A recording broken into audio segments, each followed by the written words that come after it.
Good morning, Belle. How'd you sleep last night? Since you're already up, come grab some breakfast with us.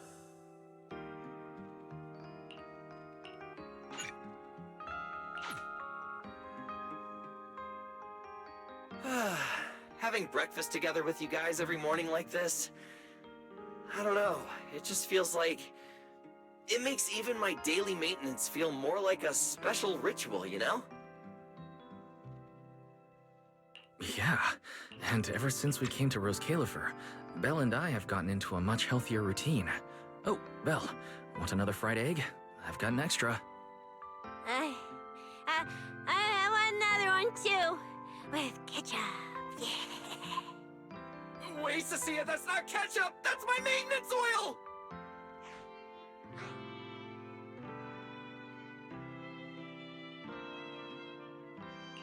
What's wrong, Cecilia? Those dark circles are no joke. Rough night? Yeah. It's all because of that thing Norma sent us, that alarm gadget thingy. I was all ready for it. No matter what time it went off in the middle of the night, I was gonna...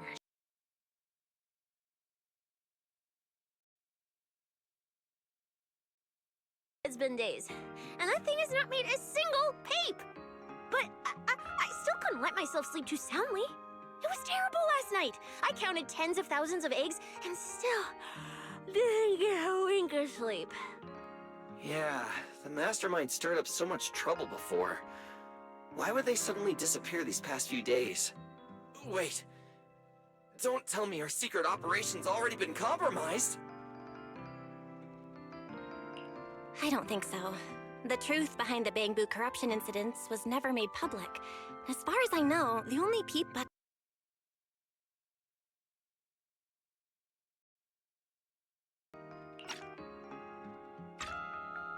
they seem to have vanished into thin air. Or maybe they're just waiting for the right moment? The lady did mention something like that.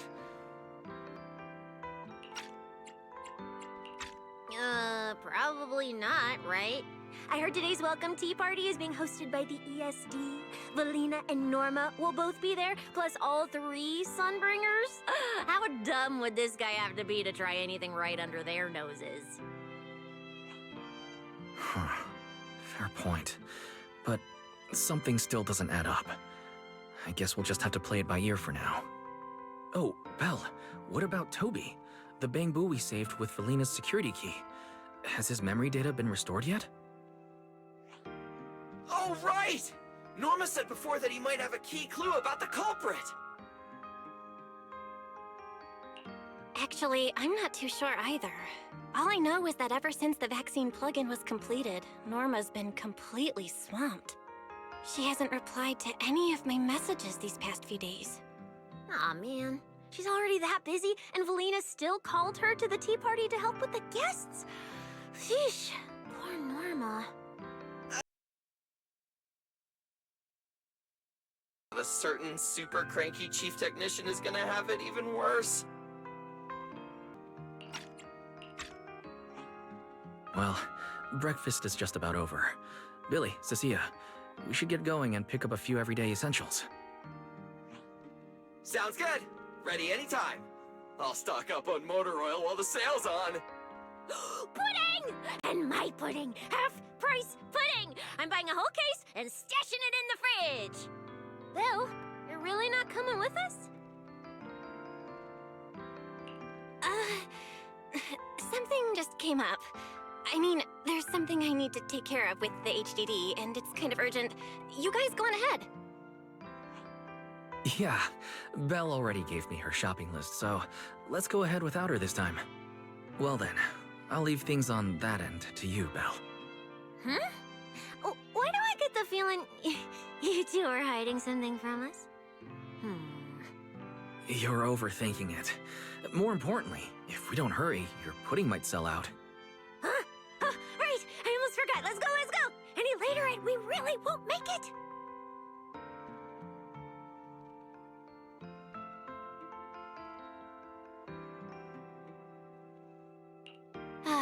Finally. I have Amber Hall all to myself. It's almost time. That girl. She does have quite the knack for making things difficult. But it's broad daylight. How's she planning to get here? Don't tell me she's going to climb through the window in the middle of the day. Maybe I should wait upstairs.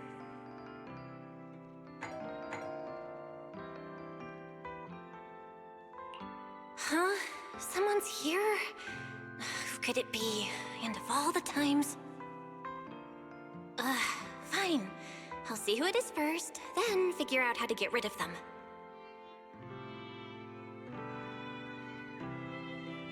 Wonder who it could be. Hello! Your food delivery is here! Rawr! Food delivery? We weren't expecting any... wait, that voice? It's you? Oh my! You recognized my voice right away. And I could have sworn I sounded pretty convincing. Come on, don't just stand there in silence. Give me a hand. Huh? With what exactly? So, the head is a little smaller on the inside than it looks, which means, Alright, I accidentally got stuck in it. Could you help me?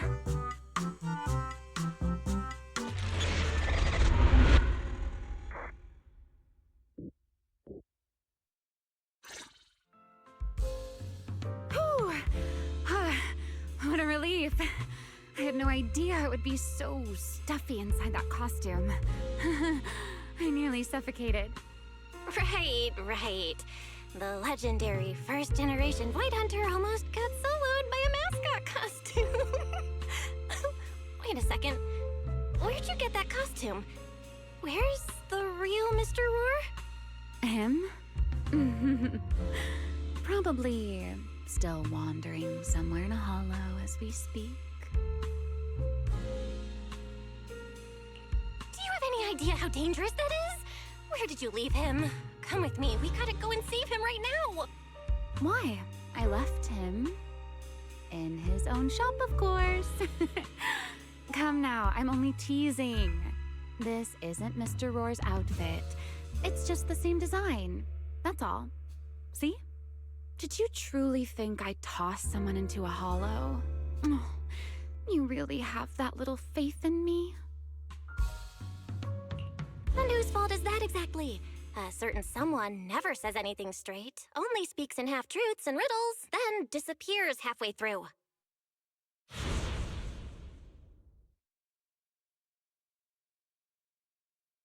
Think about your understanding. Everything you know. Have you ever heard of the word enchainer? Enchainer. Can't say I've heard of that before. What's that? Just as I thought. Helios never tells you anything that truly matters. But your teacher... Never mind. Let me think. Where should I begin? To put it simply, think of them as emissaries of the Creator. Or rather, the true rulers of the Great Hollows.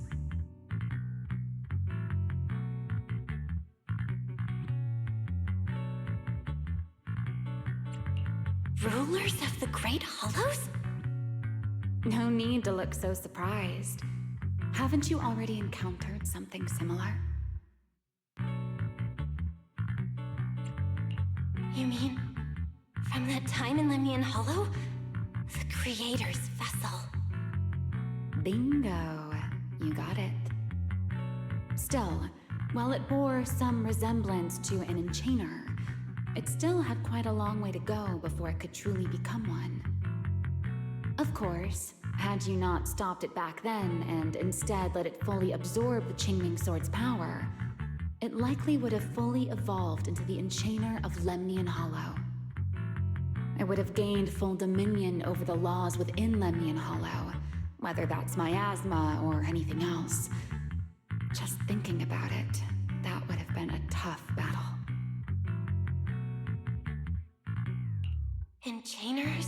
Qingming's sword? Hang on, how did we end up talking about all this?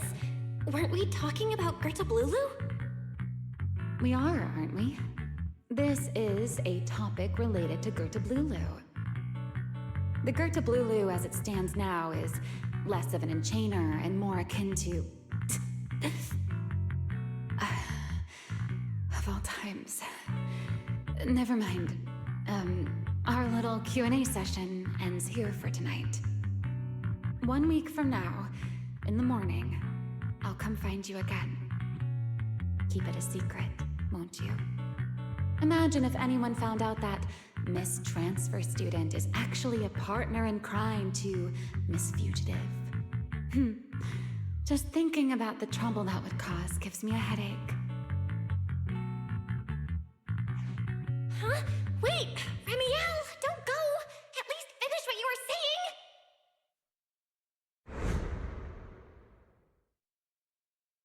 saying! I never took you for the type to keep score. It's already been a whole week.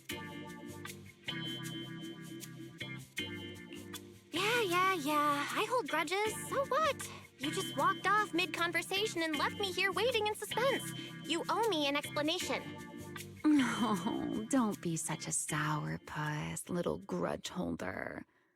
Keep digging into every little thing, and people might start thinking you're not very cute, you know. Let's return to the topic we left unfinished that night. What exactly are Gerta Blulu and Bashmu? The answer is quite simple. They're both enchainer larvae. Beings with the potential to become enchainers, but have yet to do so. Enchainer larva? Correct. Similar things appeared in my time as well, but no one ever learned where they truly came from. And now, that thing you encountered in Lemnian Hollow, perhaps someone has finally found a way to create or control an enchainer larva. Who can say? As for the key to whether the larva can become an enchainer, I imagine you have already guessed the answer. Could it be a Void Hunter weapon? Uh-huh. You're half right. Half right? What do you mean? There's something else besides a Void Hunter weapon? Now that's a whole new question, Miss Rulebreaker. It's my turn to ask one. That ability you tapped into when you faced Gerta Blulu, the one that lets you interfere with singularity leakage. How has that been progressing? Can you use it reliably now? Sorry. I haven't been able to do anything like that since then. Honestly, I don't even know how I pulled it off in the first place. I actually wanted to ask Lady Dracaena about that, but she hasn't shown up for the last few treatment sessions. I never got another chance. That's tricky. And here I was thinking... Thinking what exactly? that you might help me find Gerta Blulu. I'm looking for it too, you see. Will you help me out? She's looking for Gerta Blulu too? Why? No, wait, before that, why did she come to Rose Califar in the first place? If you have a question, just ask. It's written all over your face. Okay, you probably already know about this. The Airspace Patrol's been searching everywhere for Gerta Blulu and Bashmu, and they still haven't found a thing. And you, the wanted fugitive who attempted to assassinate Lady Sunbringer, are also one of their targets. Is this you trying to draw a line between us? No, I was just wondering if those two things... Belle, wife, are you in?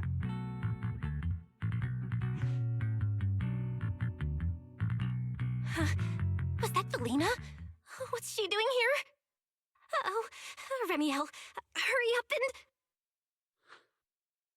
Please pardon me. It's about something urgent, so I let myself in. Hi. Good evening. Good morning, Valina. Good morning. Are you having breakfast with Mr. Roar? Huh? Mr. Roar? Oh, right. Mr. Roar and I are, No, Lady Valina. I only stopped by to confirm this lovely young lady's order. Order? Right. Billy's... No, wait, Cecia's birthday is coming up, so I wanted to order a cake for her. But this forgetful young lady forgot to pick a flavor. That's why I'm here to confirm it with her. Looks like you two have serious business to handle, so I won't keep you any longer. As for the flavor, miss, give it a little more thought. I'll stop by again tomorrow morning to confirm your choice. Roar!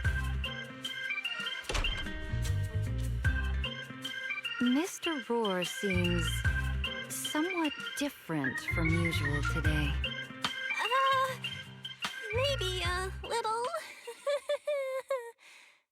Oh, right. What brings you here today? Yes. I do have a rather audacious request. Belle, I would like you to accompany me to today's tea party. You want me to go to a tea party with you? Yes, you must have heard already. Guests from New Eridu will be arriving today. I have reserved Cup a Moment and prepared a welcome tea party for everyone. Originally, Norma was supposed to attend as the technical expert, but Toby's memory restoration has reached a critical stage, and she simply can't step away right now. Wait, are you saying you want me to pretend to be Norma? Not quite like that.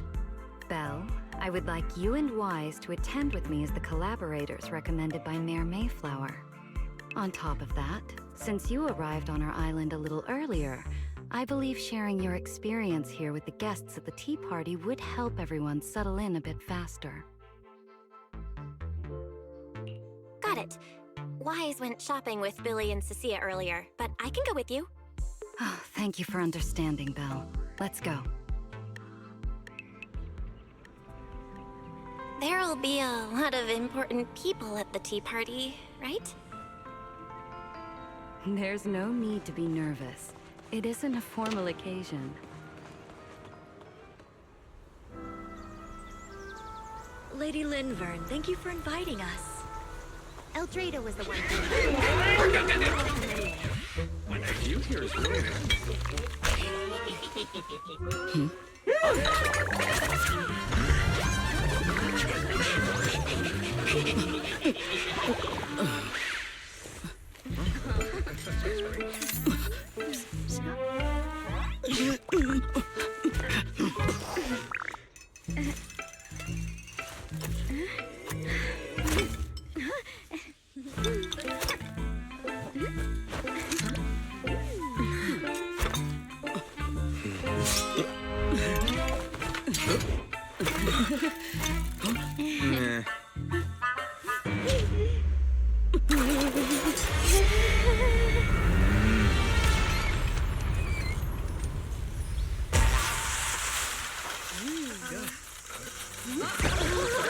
Wow, cheers lively. Pretty cool.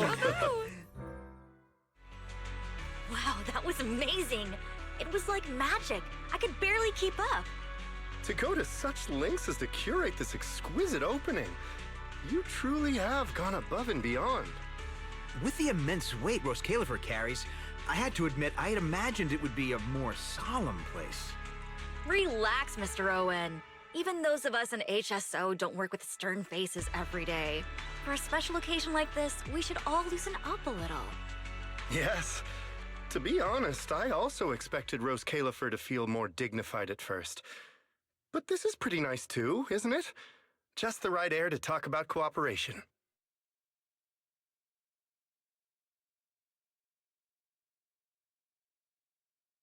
Oh, thank goodness we were spared any major complications. What happened just now? That wasn't part of your plan, right? Hardly.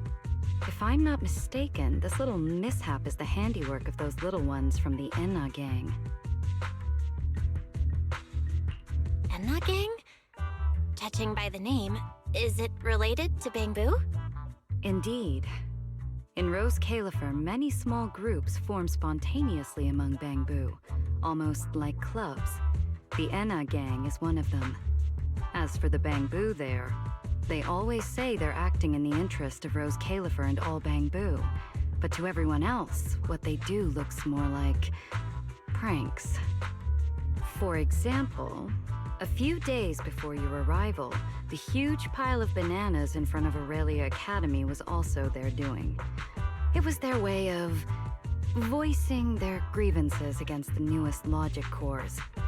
I heard they originally planned to lay out banana peels, but Bangbu do not eat bananas, and they did not want to waste food, so they simply stacked the bananas instead. As it turned out, the students thought they were a special courtesy arranged by the ESD, and they were quite delighted for a while.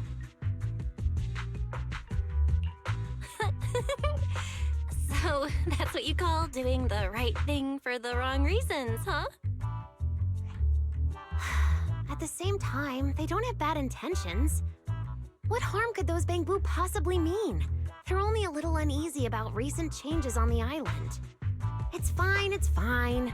Indulging their wild ideas once in a while can count as a little break from work, I'd say. Not everyone can handle their antics as effortlessly as you do, Lady Lindvern. Lady Lindvern? That sounds familiar. Wait, this is... Allow me to make a formal introduction. Belle, this is the director of the Airspace Patrol Department, Lady Lindvern Sunbringer. Oh my, no need for the lady business. How many times have I said it? We're far past the point of formalities, aren't we? Then again, no matter how many times I say it, in all of Rose Califer, aside from Eldrada and little Dracena, Claret's about the only one who doesn't treat me like their boss. After all, not just anyone can be like Miss Claret and end up becoming Lady Lindvern's creditor. All right. Allow me to introduce myself. Hello, Belle. I am Lindvern, Director of Airspace Patrol. I've already heard a bit about you from Dracy in secret. I didn't expect you to uncover an important clue about the Bangbu corruption incidents right after arriving. That's quite impressive. You're too kind, Lady Lindvern. I really didn't do all that much. Well, I'll be counting on you later, all right? Oh, also, no more lady this and lady that. Just call me Lindvern. Okay, I'll try to get used to it. Wait, later? What are we doing later? What else? The troublesome parts of the tea party, of course. I'm terrible at occasions like this. All that stiff etiquette, the small talk, having to smile the whole time. Eldrada or Dracy should have attended, but Eldrada's been busy with who knows what lately, and Dracy's tied up with the CCD's singularity leakage, so I had no choice but to make an appearance. Dealing with all that formality, just thinking about it is exhausting. So, I spoke with Valina. Well, actually, Lady Lindvern was the one who insisted on asking you to come. So you haven't told her yet, Valina? Oh well, no matter. You look like the type who's good at socializing. I'll leave it to you, all right? At this point, I don't really have much room to refuse, do I? The third Sunbringer, Lindvern of Airspace Patrol. I didn't expect her to be like this at all. And what she mentioned earlier, the singularity leakage at the CCD. Speaking of which, Lady, Lindvern, has the singularity leakage at the CCD still not been cleared up?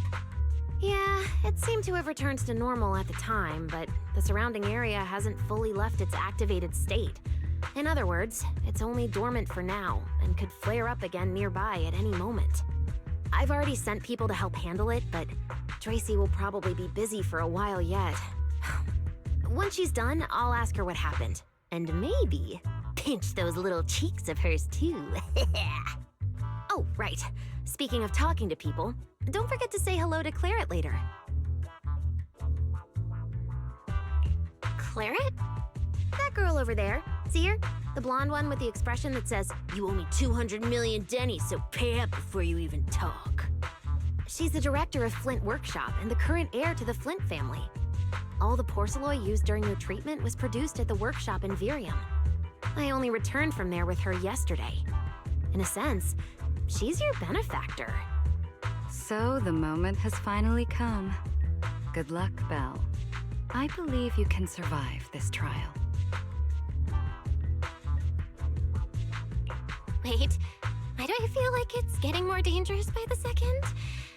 Nothing terrifying's about to happen, right? No, Claret isn't that frightening. She's just a little earnest, that's all. If you're really worried, I'll teach you a little trick. Compliment her. Anything will do. Flattery does wonders.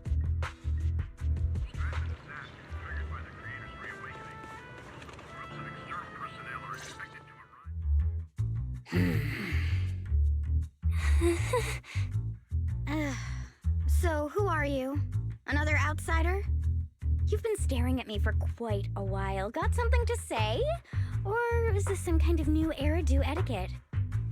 Sorry, Miss Claret. I was just thinking how I should properly express my gratitude to you. Gratitude? Are you sure you've got the right person? Did I help you with something? Oh, wait, I get it. So you're the one Dracaena and the others are trying to save.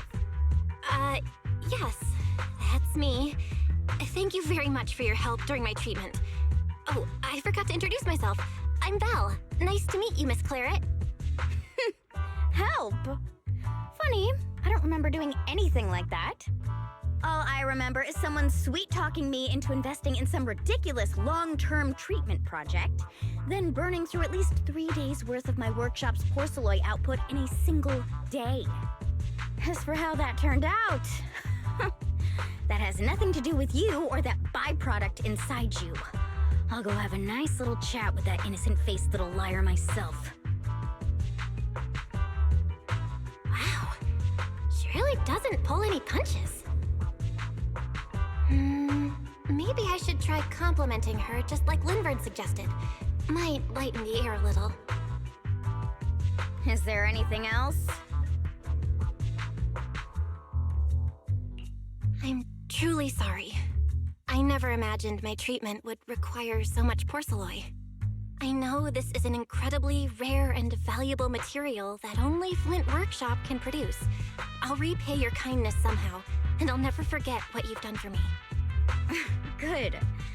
At least you understand. Hey, wait, don't just bow all of a sudden. You don't need to be that formal just to thank me. Everyone's watching. Honestly, you... Fine, I'll let it slide since you're at least being reasonable about it. Drop by my workshop sometime. I'll personally take a look at that etheric other situation of yours. I ought to know what my family's porcelain ended up being used for, shouldn't I? Please don't worry, Miss Claret. I'll try my best to make up for your losses and prove your investment was worth it. All right. Save the pleasantries. Dracaena and Lindvern say the exact same thing every time they're trying to squeeze more porcelain out of me. I've heard it all before. Miss Claret, you're so kind.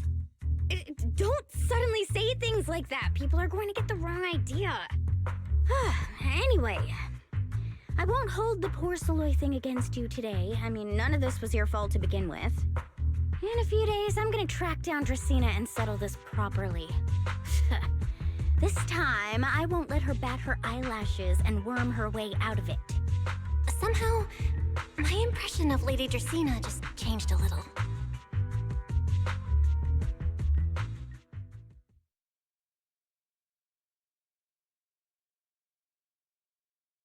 Valina, Sigrid, what's wrong?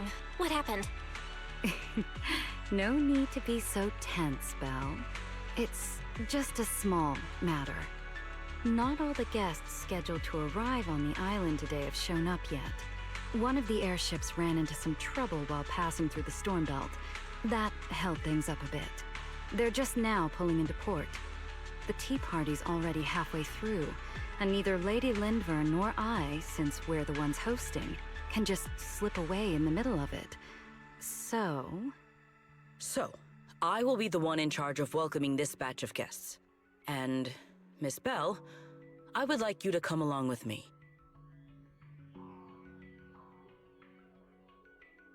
Huh?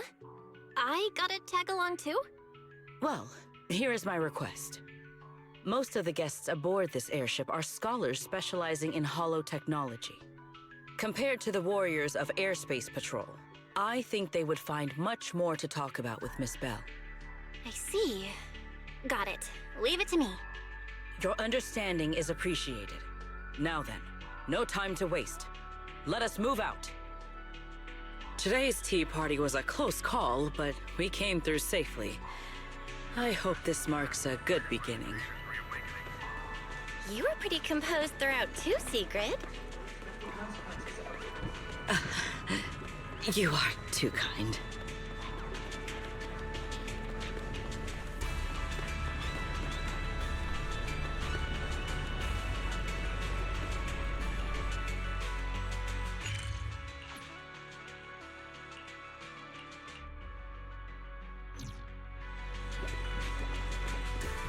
The guests should be leaving the station soon. Let us wait here. The last time I was here was just after we first arrived on the island. We left familiar 6th Street with Norma and set foot in Rose Califer for the first time. 6th Street. I believe I have heard of it. Is that where you reside in New Eridu, Miss Belle? Yeah. Wise and I run a video store there called Random Play. We also live there. A video store? Come to think of it, the temporary stall in front of Amber Hall is... Ah, I see. That explains it. If you're interested, Sigrid, wanna get a membership card for our shop? It's really handy for renting tapes, and it works at the stall too. I shall give your suggestion due consideration, Miss Belle. Ah, the guests have arrived. Miss Belle, let us greet them.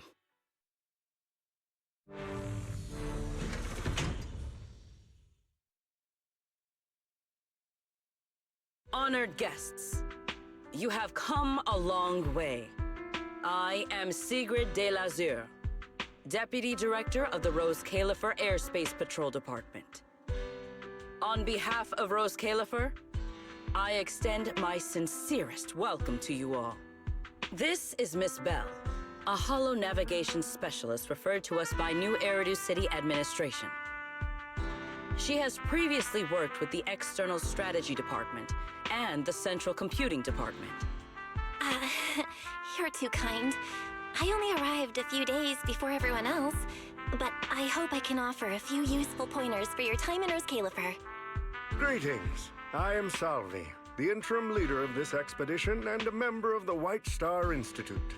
My research mainly focuses on ethereal ecology. Please allow me to introduce the other guest traveling with me. This is Professor Oakley from Metis Academy.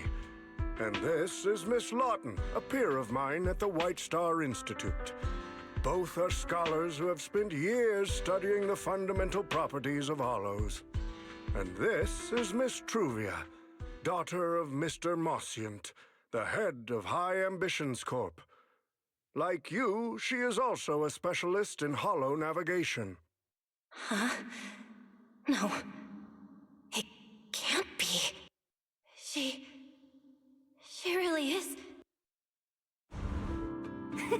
What did I tell ya? We were always gonna win this one. Icarus 2 points, Phaethon 0. That's only twice. Nothing to brag about. Not satisfied? Fine then. Let's run it back tomorrow. Bring it on! We've got all the time in the world. I could go head-to-head with you for a lifetime. Looks like someone's gonna be losing for the rest of their life, huh? Truvia, you... What did you just say? I'm saying, what's that got to do with me? Truvia, you... Why? You could have easily... The Truvia I know would never say something so cruel. Cruel? How do you have the nerve to call me cruel? You two, you're the ones who are...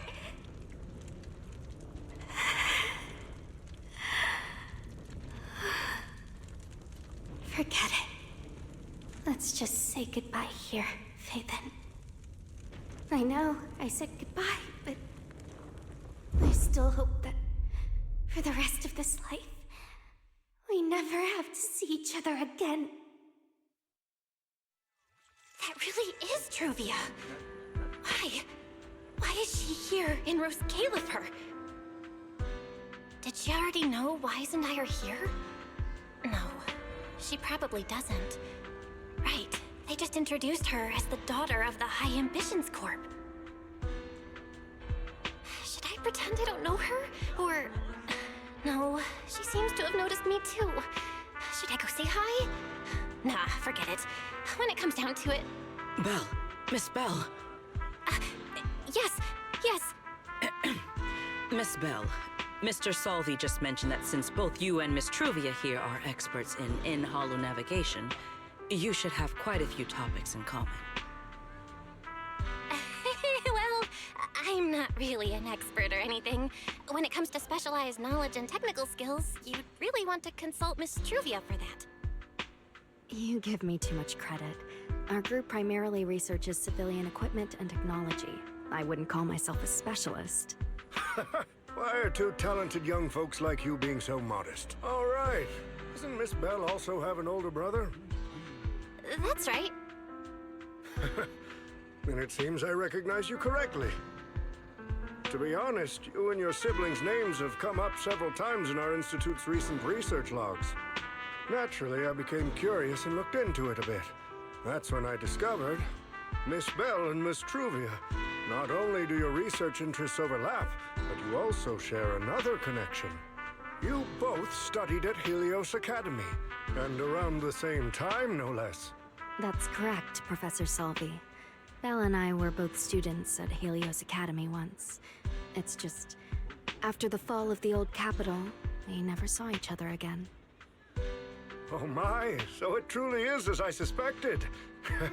Once we reach the tea party, I'm sure you two former classmates will have plenty to catch up on. Unlike an old man such as myself, at my age, there are hardly any classmates left to reunite with. I suppose you're right. This Professor Salvi really knows how to put people on the spot. What do I do? Am I really going to spend the next few hours feeling this awkward? Somebody help! I would love the chance to speak with Miss Belle a little longer, but the journey was rather rough, and I'm afraid I'm feeling a bit airsick. If I were to attend the tea party in this state, it would hardly be proper. Sorry, Miss Truvia. That was our oversight. We did not account for a situation like this. Today's tea party is just a casual welcome we have put together for you all. You do not need to worry about a thing. We will be hosting a proper formal reception for everyone down the line. If you are feeling a bit under the weather, how about having Miss Belle accompany you for a stroll in the nearby park so you can rest? Huh? Miss Truvia politely declined the tea party. She probably wants to catch up with her old classmate who she has not seen in ages. Miss Belle, too. She seems to have a lot to say to Miss Truvia. Yes, that must be it. Then allow me to lend you all a helping hand.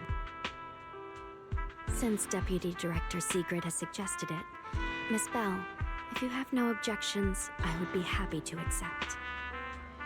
Why would I object? I be happy to. Rest assured, Miss Belle.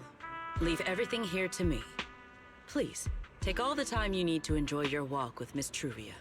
I shall explain the situation to Lady Valina. Here for a moment. Right. We should get going too, Miss Truvia. We don't need to be so formal with each other, do we? Right. Of course.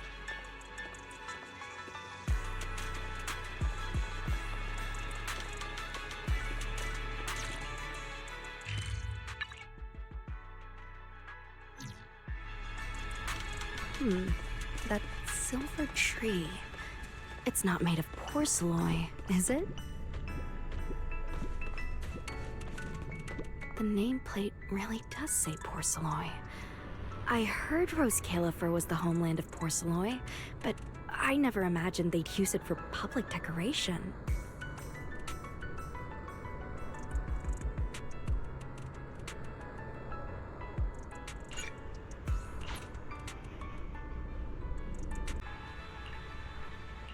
I see. Belle, you keep saying you aren't that familiar with this place, but you always seem to have an answer for all my questions. I've heard the porcelain veins in Buastrum are also essential to the computation of Rosetta data. How much do you know about the connection between the two? Really? Or could it be that this touches on Rose Califer's secrets you can't exactly share with someone from Tops like me?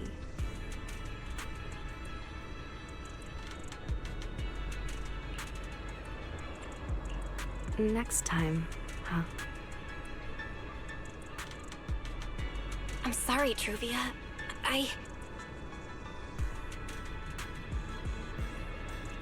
It's all right, Belle. Come on, let's see what's up ahead.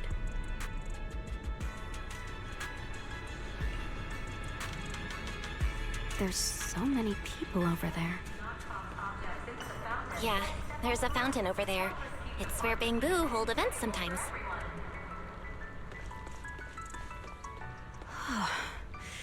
It's so cool here, and the breeze is nice.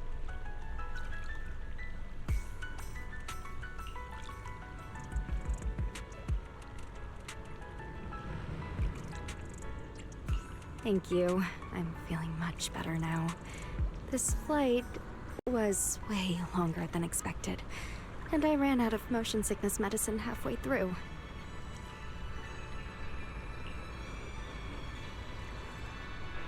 It's much better than it was back then. Otherwise, Father never would have allowed me to come to Rose Califer.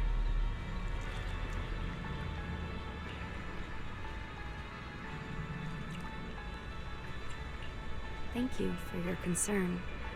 My father may be getting on in years, but he's in good health. He still handles many matters personally. That wasn't really what I meant. Maciant has always had high expectations for Truvia and the others, but he's also strict.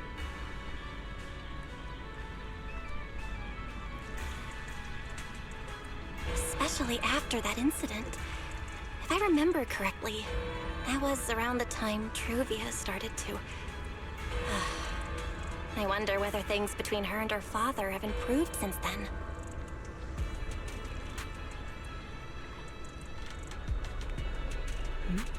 What's wrong, Belle? What's got you thinking so hard?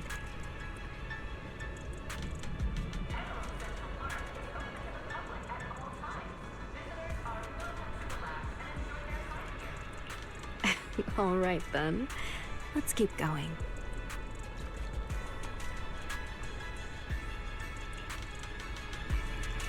There seems to be a large structure up ahead.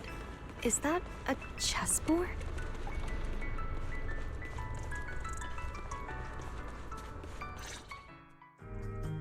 Oh, it really is a chessboard. I feel like it's been ages since I last played a game of chess. Same here. I still remember Back then, we were both really into chess. Whenever exams weren't looming over us, we'd always be going head-to-head on the board.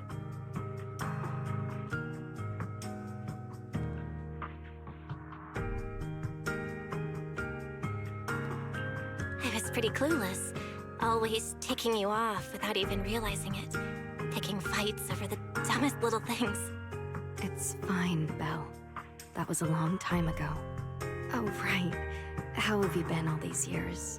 And your brother, Wise, is he doing all right? We're both doing great. My brother, he hasn't really changed at all. Still fussing over every little thing like a total worrywart. A few years back, we opened a video store called Random Play on 6th Street in Janus Quarter. Business has been decent, I guess. If my brother didn't keep ordering all those weird documentaries on a whim, business wouldn't be so bad. If you ever have some free time, Truvia, you should totally swing by.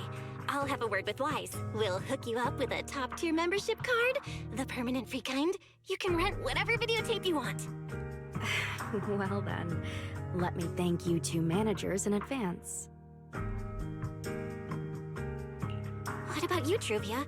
All these years, have you been doing well? I guess I'm doing all right. Over the years, with my father's assistance, I've continued my research on holo communication and navigation. Back in the day, as one of the primary investors behind Helios Academy, High Ambitions actually retained a small portion of the related research materials. My father plans to adapt the technology for commercial civilian use. Fortunately, that's something I can help with. What Truvia means is High Ambitions Corp. They've been conducting research related to the HDD this whole time? Does she go in and out of hollows as much as I do? If so, what's the condition of her ocular implants? Nascent, High Ambitions Corp. Do they even know that Helios never actually resolved the hidden dangers behind this power back then? No, I need to make things clear with Truvia, even if it means... Truvia, Truvia, are you still using the ocular implants Helios Academy put in us? As fellow holo navigation specialists, I think we both already know the answer to that question, don't we? Of course, I'm not trying to point fingers, and I have no intention of judging the choices you've made. But for me, I don't want this power to go to waste, and I don't want the memories tied to it to be forgotten along with it. Truvia, you've got it wrong. That's not what I meant. That incident back then, Helios Academy never fully resolved it. And not long ago, my ocular implants started acting up again. Enough! Let's not talk about this anymore. I want to hold on to those memories, but that doesn't mean I want you dragging me back to that day. I don't want today, this day of our reunion, to become the continuation of that day. Sorry. It's okay. That's all in the past now. And childhood, it's nothing more than the briefest chapter in our long, drawn-out lives. Compared to the present and the future, it's insignificant, and not really worth you and me bringing up over and over again.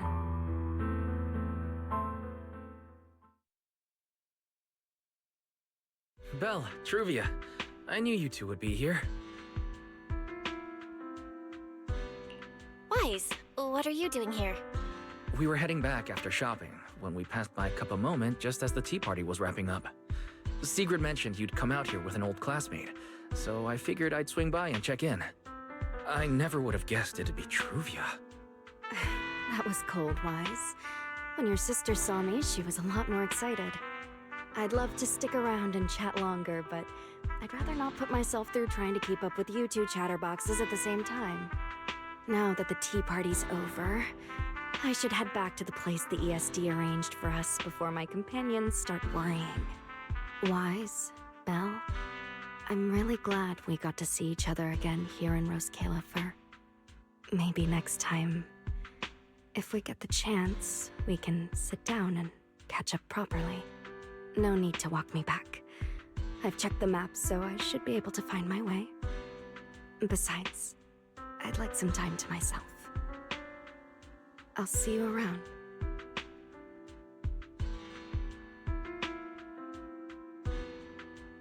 Did something happen? When I got here, things felt a little off.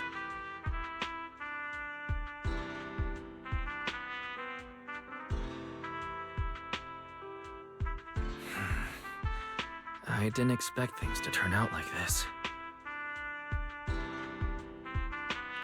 Sorry, Weiss. I got ahead of myself. I should have thought it through before bringing up the ocular implants with her. It's okay. You meant well. Don't overthink it. The power inside us. We don't know how much Truvia understands it. But if anything goes wrong, we're going to have a serious problem. But there's no way to talk about this without bringing up Sir Pico. We need to find the right way to tell her.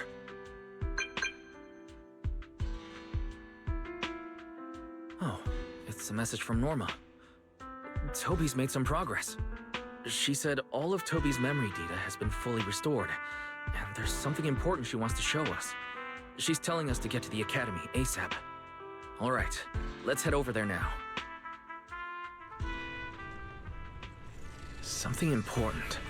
Might be a clue to the real culprit. Come on, let's hurry and find Norma.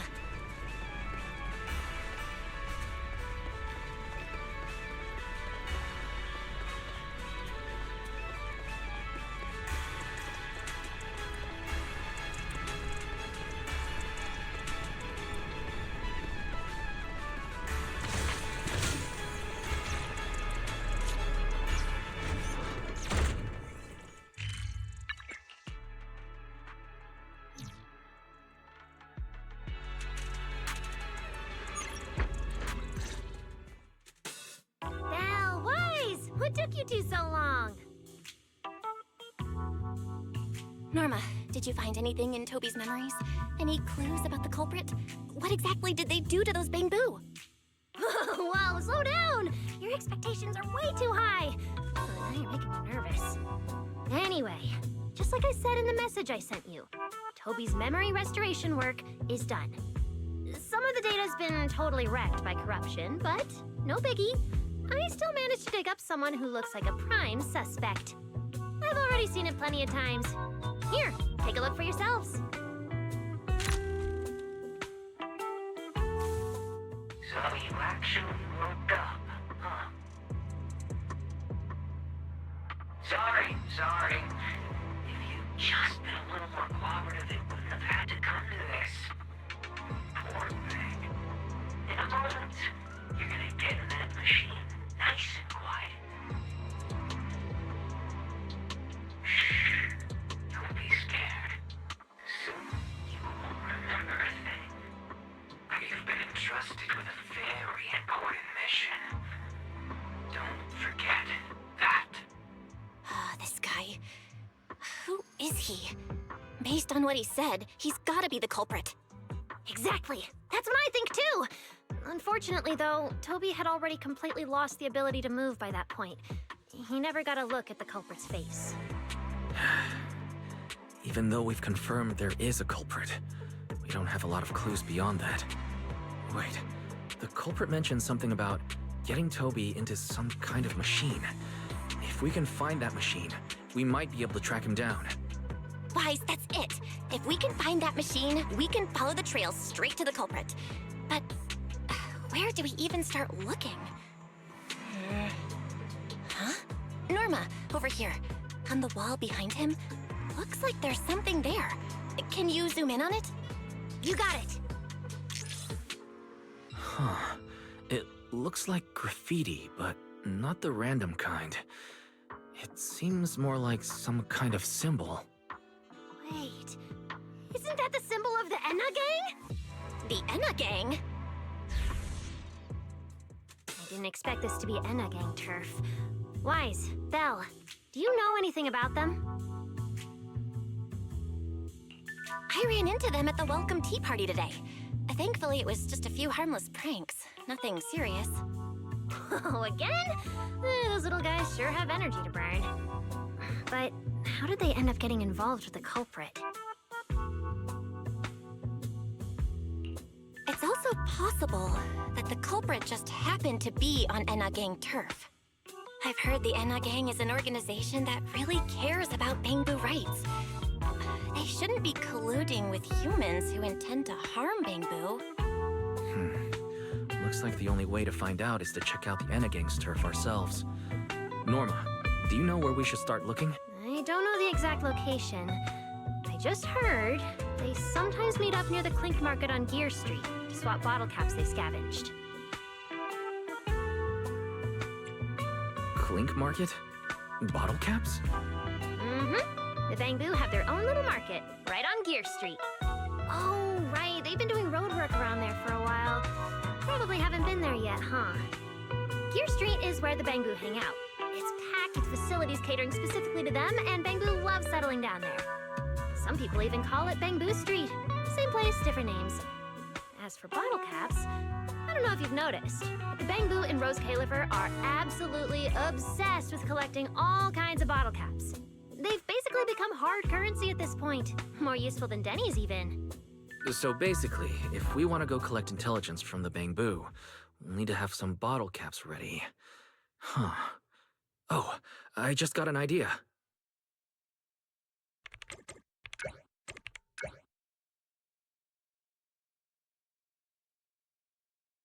I'm here, Wise! Belle, check it out! Are these bottle caps enough? Cecilia? Are you secretly a Bangbu or something? Where'd you get all these bottle caps? What are you even talking about? I brought these myself. Before coming to Rose Califer, I was worried there wouldn't be anything good to eat, so I stuffed a ton of snacks and drinks into my luggage. And then, things have been crazy lately with one emergency after another. I forgot to take out the trash in my room, and then Anyway, the bottle caps you wanted, I found them for ya. Never thought the day would come when I'd be grateful that Cecilia never bothered to take out the trash. But what do you guys need so many bottle caps for? Feeding your Bangbu?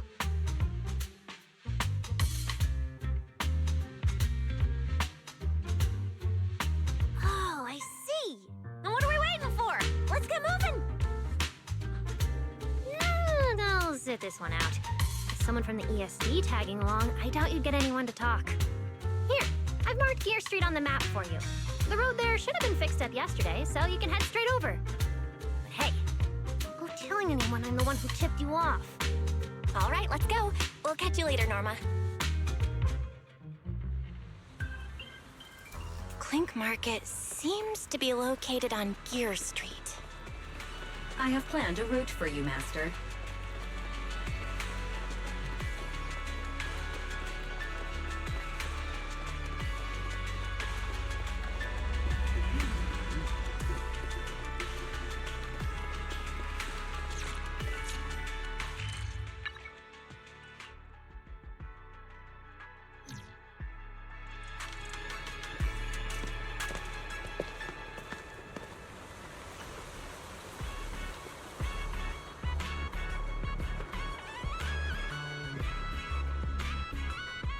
Master, we have arrived at the target location, Gear Street.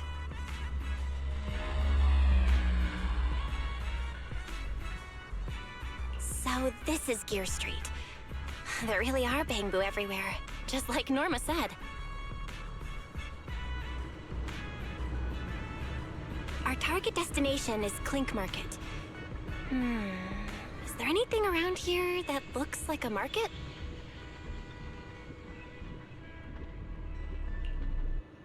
Well, based on my extensive experience solving cases as a public security officer, over there! That red mailbox, that one. The little door next to it looks extremely suspicious. It might look completely ordinary, but did you notice? That Bangbu by the door! He's obviously standing guard, and he keeps looking around. There has to be something important hidden behind it. That does seem suspicious. Let's go check it out.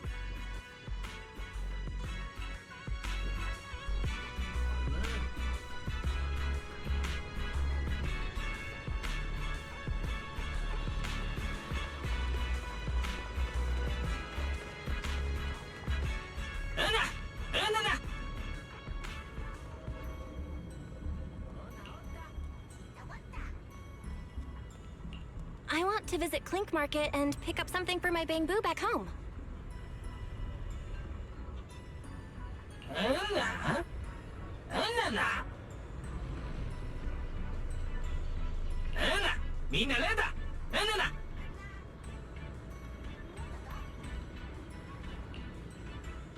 Yeah, this store is way too small. But at least I found the right place. Clink Market really is here. How am I supposed to get in? I've got it. Eos!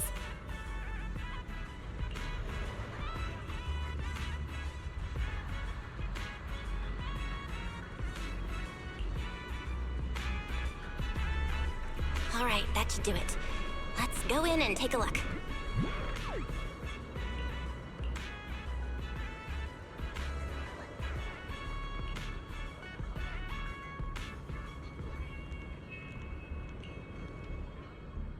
Would you look at that? There really is a whole other world behind this door. Now, who around here might know about the Enna gang? Hanalata. Enna. Da. Enna.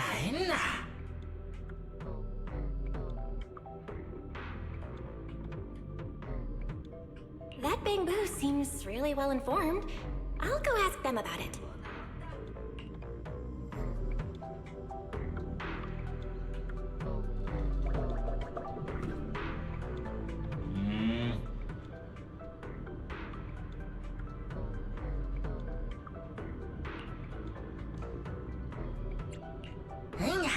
What the? No response. What's going on? Is something wrong with Eos's language module? Wait, unless...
んない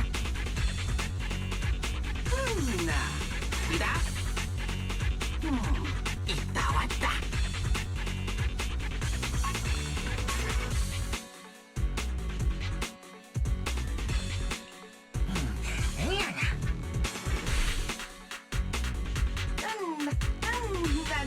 わだんだわだ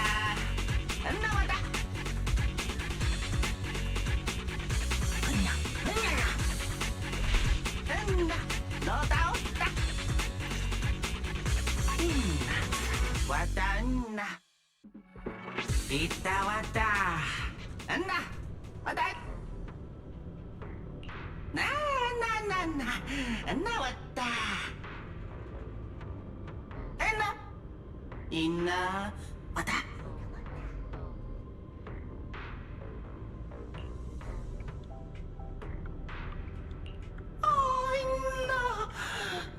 なわだロタいなロタ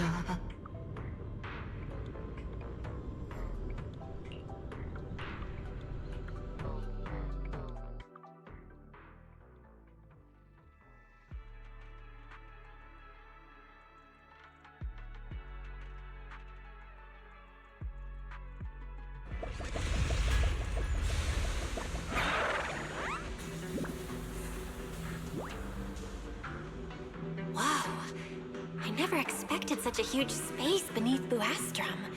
So this is the retroflux zone. From the structure and the name, this has to be Buastrum's water circulation system.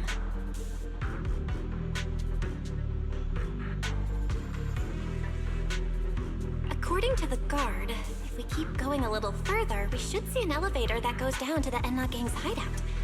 All right, let's go. Master, I suggest taking the elevator ahead to reach your destination. Who would have thought there were still Bangbu living beneath the city? A long...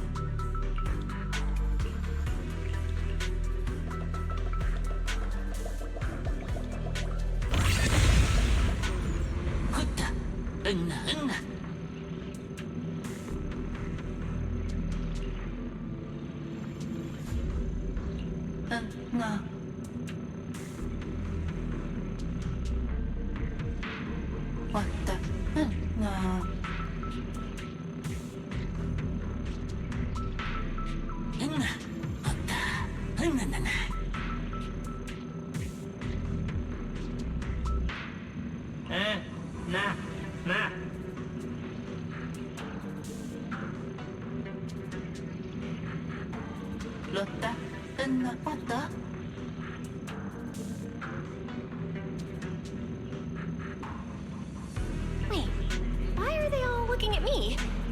I'm still trying to figure out what they were mumbling about. Guess I'll have to wing it for now.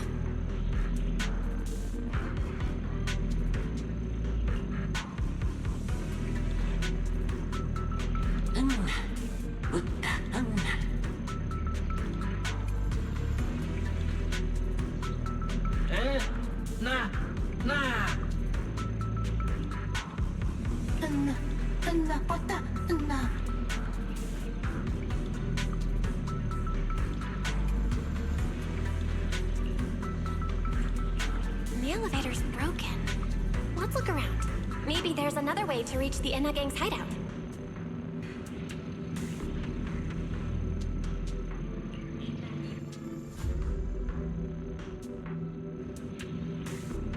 Maybe I can hack into those robots.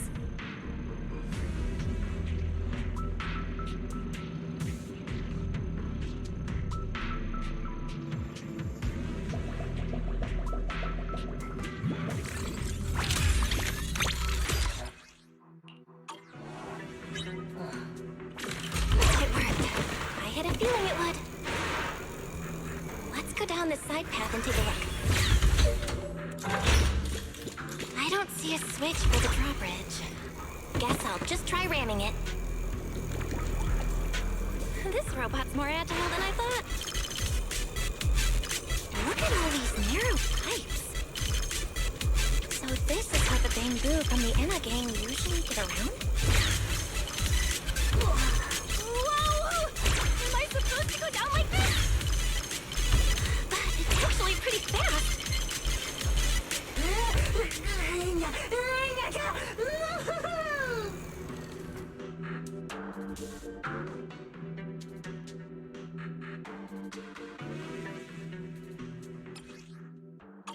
It should open if I can hit that switch.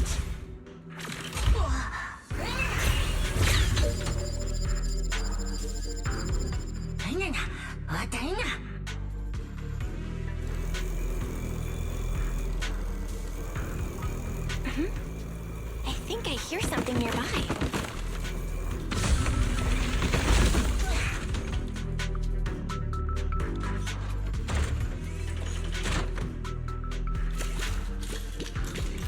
Whoa, this circuit box.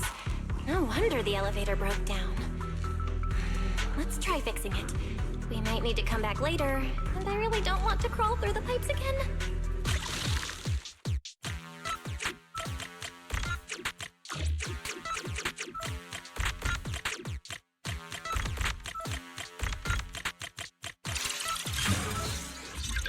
Okay, that should do it.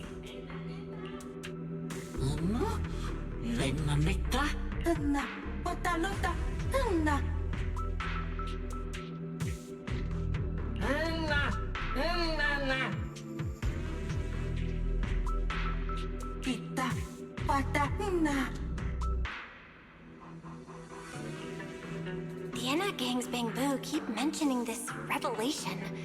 It's been bothering me for a while. What in New Eridu is it? Could it be a clue about the perpetrator? Or maybe...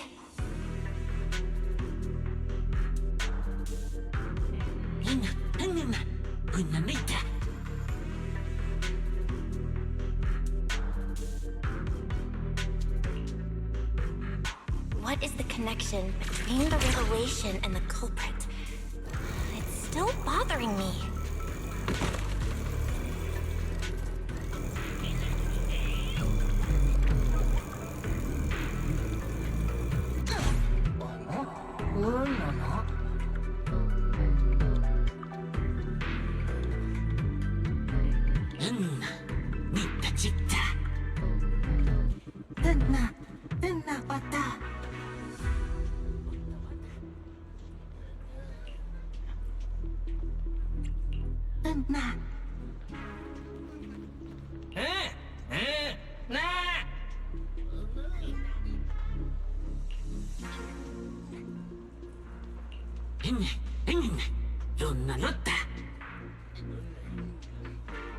Master, based on a rough calculation, the probability of this vehicle safely delivering Eos to the destination is 98.732%. That's way too precise. And how does this even count as a vehicle? Oh, fine. It's not like there's another way. Let's try it.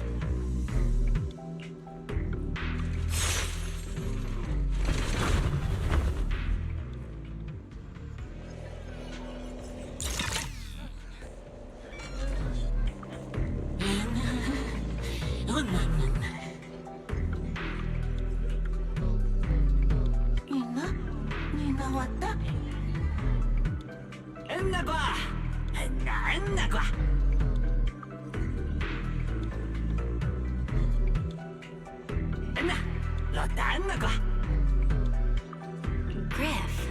So he's the boss of the Enna gang.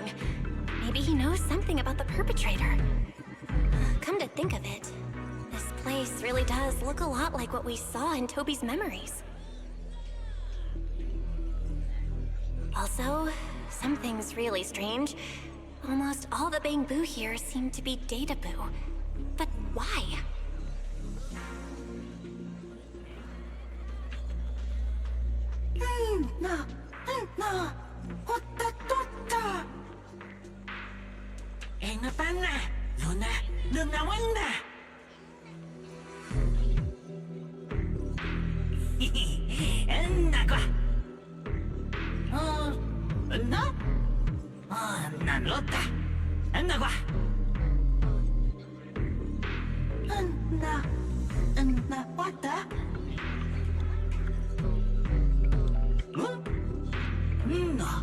Otanna qua. Anna leta qua. Anna qua.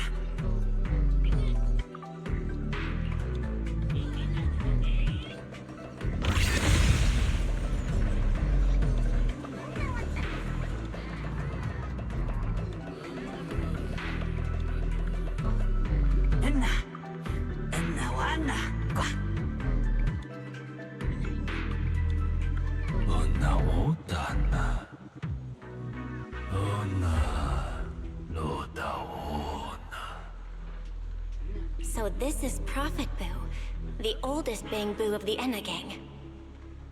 Loda. Anna. Loda Hana. Anna qua. Hatta. Lona. Lotawana.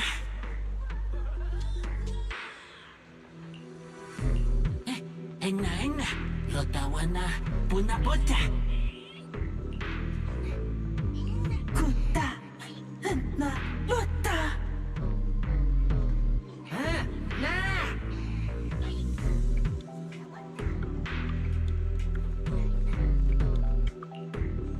Anna. Hotta honna. Anna qua. I never should have fixed that elevator. How was I supposed to know it'd end up like this? This revelation thing, I don't even know what it is. What am I supposed to say? Apologies, Master. No relevant data found regarding the Enna gang's revelation.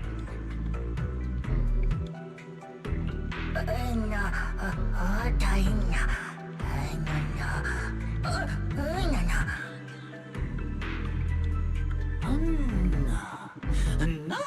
Hotta Anna qua. Anna. Heta honna qua.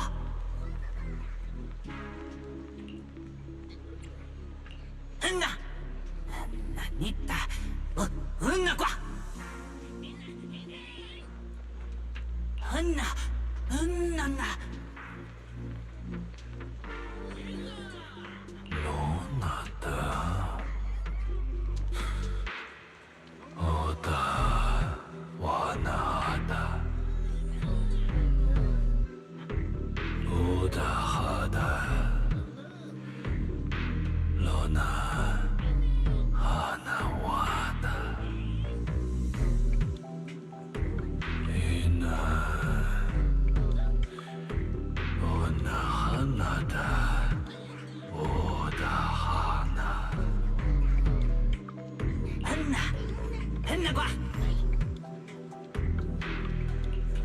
Anna. Ona eta qua.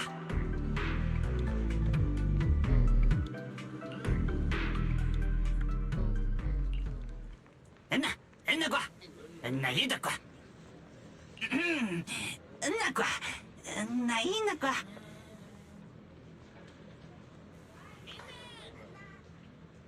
Oh? Is that so? Then come on in.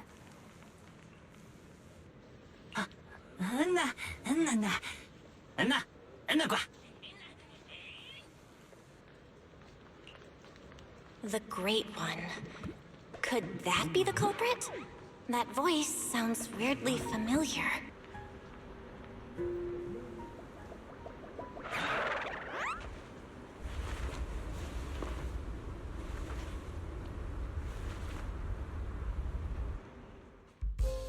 Remiel? Why are you here? Oh yeah, she's up to no good. She is the partner in crime of a fugitive like me, after all.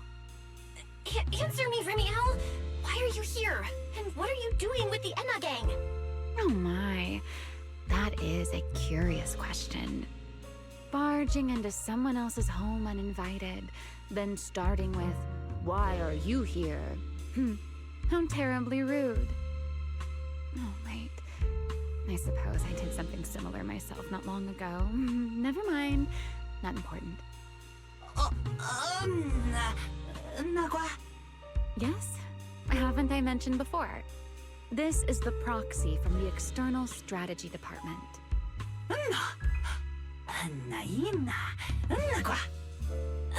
Huh?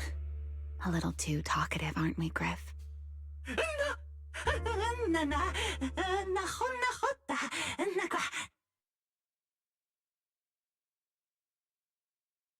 Well then, it's just the two of us now, my charming little bang-boo. I must say, I didn't expect you to have such a practical, yet rather adorable, little skill. You haven't used this, little trick for anything mischievous, have you? I feel like you're imagining something really weird. Wait, how did you manage to get me off track again? If I remember correctly, in our Q&A game, it's my turn to ask the questions. Sure. What would you like to know this time? Why are you on the Enna Gang's turf? And why do all the Bang-Boo here seem to respect you so much? My, you really should listen when people are talking, Miss Impatient. Didn't I already tell you? This is my home. What's strange about finding me in my own home? So, you're the real leader of the Enna Gang? What are you talking about? The leader of the Enna Gang is Griff, the one who brought you in just now. Me? I'm only a poor soul they took in recently, that's all. But don't the Enna Gang's Bang-Boo hate humans? Why would they?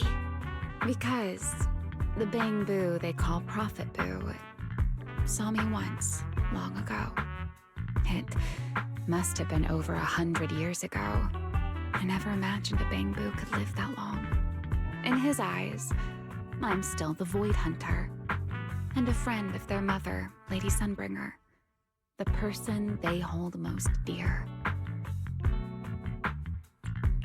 But that makes even less sense. Weren't you wanted because you tried to assassinate Lady Sunbringer and failed? In which case, shouldn't the Enna Gang's Bang-Boo hate you even more? Oh, that part's simple. Because, as far as the Enna Gang understands it, the three Sunbringers now governing Rose Califer, they're all imposters. What did you say? The three Lady Sunbringers we have now, even if they're not exactly as they once were, they're still Sunbringers, aren't they? Who knows? At the very least, the Enna Gang Bang-Boo don't see it that way. They believe only in the revelation they saw. And to them, it's proof that the true Lady Sunbringer is calling out for help. The revelation they saw. What exactly was it? How should I know? I'm not a Bang-Boo. But I've heard this so-called revelation is a vision that occasionally appears to Data Boo while they're processing Rosetta data. The true Lady Sunbringer, imprisoned in endless darkness. Huh? Wait, hold on. The real Lady Sunbringer is imprisoned? By whom? No, that can't be right. There's no way anyone could pull off something like that. Sorry, I've got no idea either. All right, Miss Curious. I've answered quite a few of your questions already. Is it my turn now? What do you want to ask? No need to be so nervous. Aren't we close enough to tell each other anything by now? My question is the same as yours. Why are you here, my dear Proxy? Remember Toby? The Bang-Boo we rescued from Gertablulu? We managed to restore some of Toby's memories. He was kidnapped, and the place where it happened had Enna Gang graffiti. I see. So you've come to the Enna Gang looking for answers. Singularity leakage, the culprit behind the Bang-Boo case, the Enna Gang, Gertablulu. If my guess is right... What is it, Remiel? No, it's nothing. Just a passing thought. Speaking of which, how about I do you a little favor, Miss Detective? I can step in as Lady Remiel of the Enna Gang. put in a good word for you and have the Anagang Bangbu assist you in locating this, crime scene. Really? That'd be a huge help, Remiel. Thanks. Wait. There's a catch, isn't there? No, knowing you, of course there is. All right, out with it. What are you plotting this time? Wow, Miss Detective. Isn't that a little much? I told you my condition ages ago. Help me investigate Gerta Blulu. And if I'm not mistaken, Gerta Blulu and the culprit you're after may end up being connected. Not this again. Enough with the riddles already. Remiel, could you please clarify what you mean? Very well. I'll try to restrain myself. Though, I am rather fond of riddles. A riddle keeps the uninvolved safely in their garden of ignorance, while guiding those who seek the truth one step at a time toward the heart of the mystery. In the end, a riddle is simply what truth looks like when the people involved don't all have the same information. But enough philosophy. Let's ask Griff about the place you're searching for.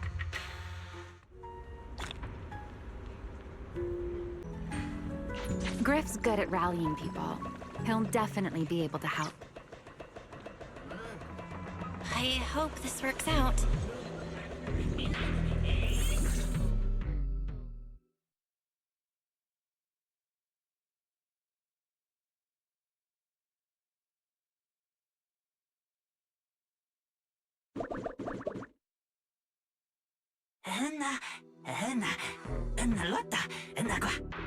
Just as I'd expect from you, Griff.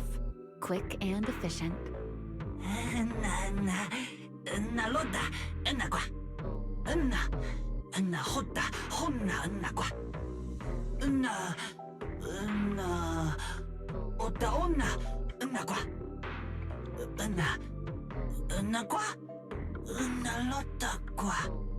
Don't worry, Griff. I'll go with her. Huh? Remiel? You're coming too? Wasn't that our agreement? I help you follow the culprit's trail, and you help me investigate Gerta Blulu. What? Have you forgotten already, my dear partner in crime? Something's not right. Did you just talk me into this again? This is one of those moments when overthinking won't do you any favors, Miss Detective. Besides, rather than concern yourself with such trivial details, my adorable little Bangbu, before we officially set out, could you change back into your proxy form for me? Those short little arms and legs won't be much help after all.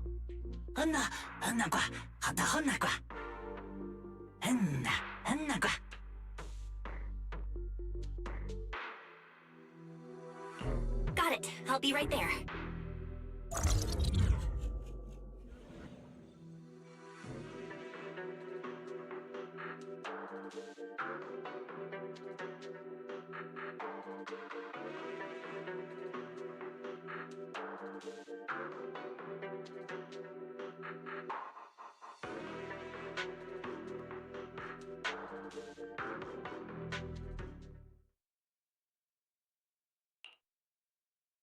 So, we've confirmed that the place where Toby was kidnapped is indeed at the very bottom of the retroflux zone.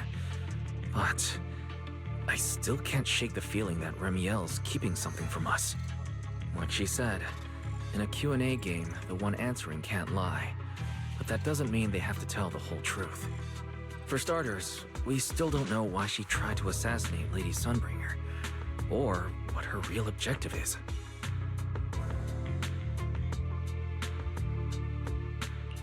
Yeah. Back in the retroflux zone, I actually thought about asking her why she tried to assassinate Lady Sunbringer.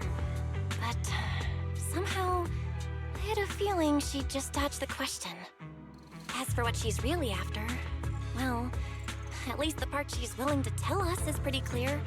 She wants to use mine and Pyros' ability to manipulate the singularity leakage to track down Gerta Blulu. Toby's kidnapping, the recurring singularity leakages, Gerta Blulu. I have a feeling there's a connection between all of them that we're still missing.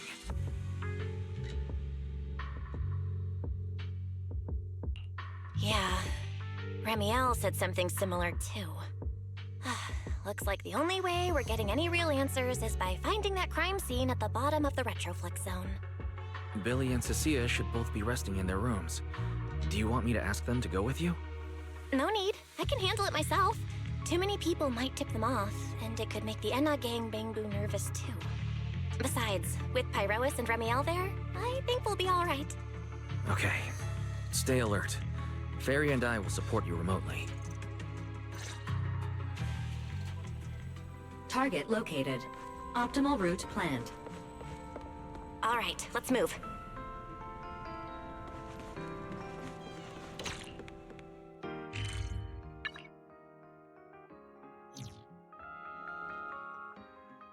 Pardon me.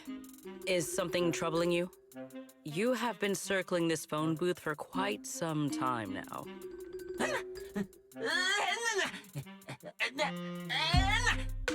Huh? But it is behind you. Sigrid? Didn't expect to see you here. What's going on? Greetings, Miss Belle.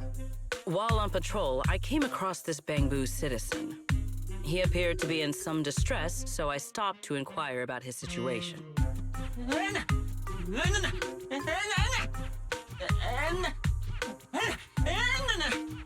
Waiting for someone? And who might that be?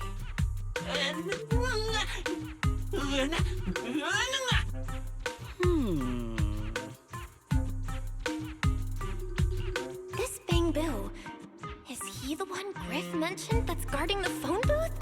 Oh, he's way too nervous. Secret's already starting to get suspicious. I've got to think of something before he gives himself away. Secret, actually. The person he's waiting for is, I see. Citizen, the one you await is Mr. Gaboo. Is that right? Mr. Gaboo? Who the heck is that? I do not know. But we must stay here. We must wait for Mr. Gaboo. Perhaps today. Perhaps tomorrow. But one day, we shall wait no longer.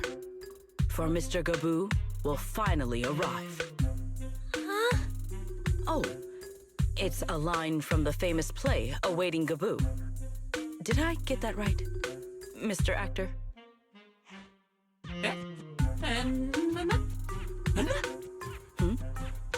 Are you not an actor from Spotlight Theater?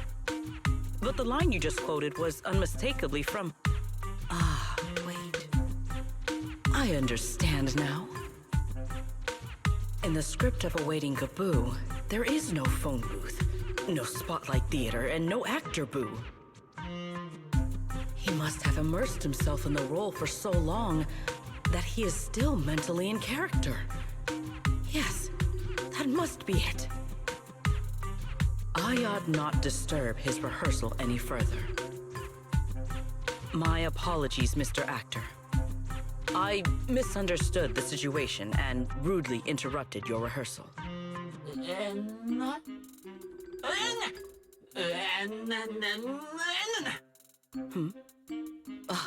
Indeed. Only by holding fast to courage and conviction can we fulfill our duty to protect Rose Califer. These two? How are they even having a conversation right now? They're not talking about the same thing at all. Whatever. At least Secret doesn't seem to suspect anything.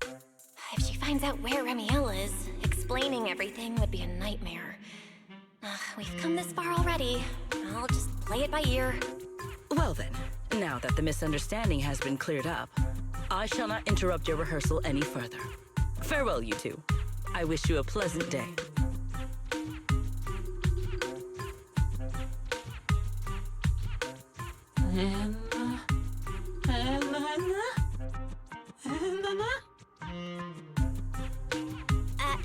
No. Absolutely not. You've got the wrong idea. A very Sorry, wrong idea.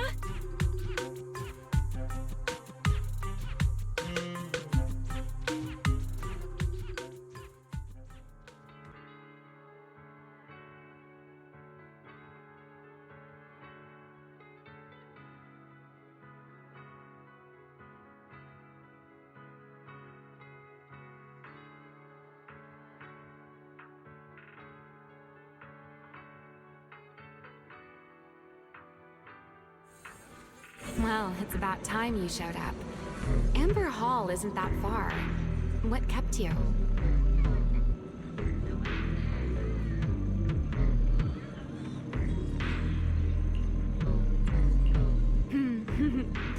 You're acting more and more like a partner in crime now. Covering for your accomplice in front of an airspace patrol officer. Still, I have some understanding of what kind of person Secret is. Rigid, earnest, and her intuition is unnervingly sharp. She's certainly difficult to deal with. Fair enough. That's the nature of intuition. Sometimes it's right, sometimes it isn't.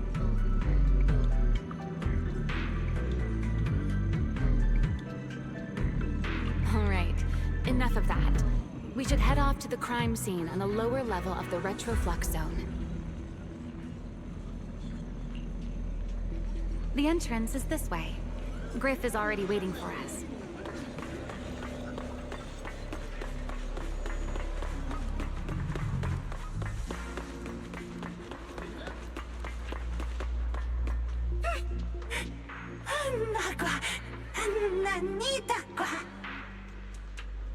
All right, Griff. That's enough flattery. The sky will get dark soon, so we should get moving.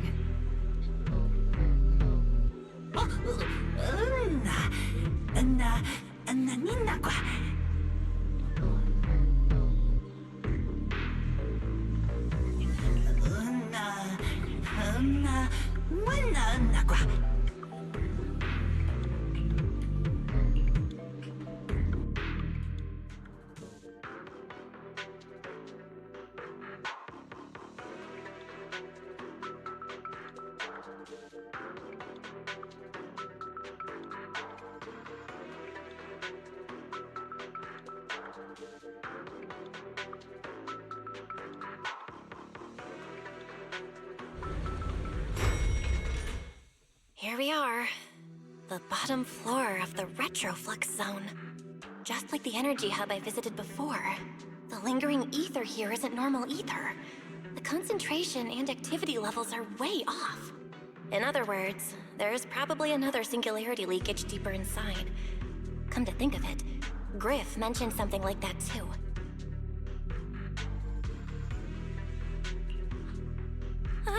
Hey, that tickles. Remiel, what are you doing? Why, to bring a certain someone back from her own little world, of course.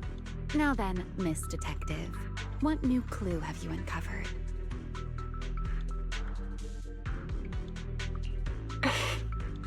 Oh my, are you upset? Then how about this?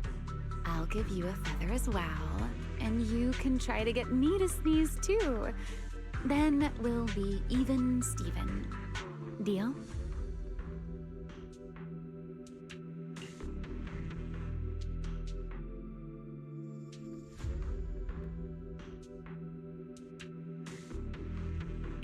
There. Now we're even. So, tell me, what did you find? The lingering ether in this area, its concentration and activity aren't normal. And it's a lot like the energy hub I've been to. In other words, if we keep going deeper, the odds of running into a singularity leakage are very high. So, as we keep moving deeper, we'll need to avoid singularity leakages as much as possible. Remiel, I need you to follow my directions, okay? I'm pretty dang confident in my proxy skills, so we should be just fine. Remiel? Are you listening? Remiel? I'm listening. Please, go on.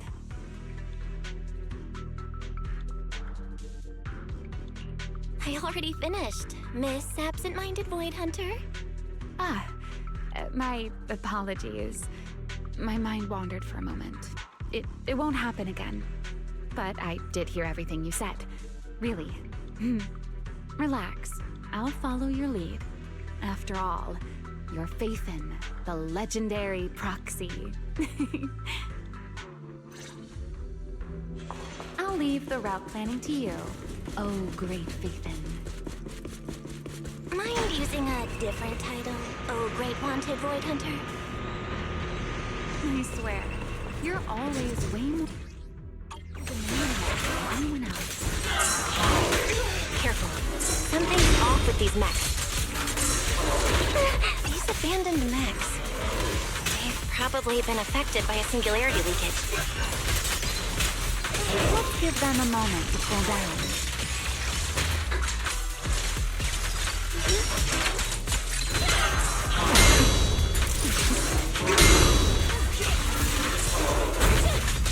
Interesting. Time to end it.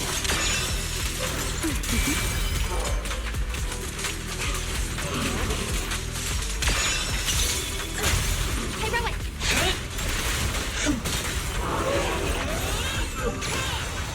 Done. Let's keep moving.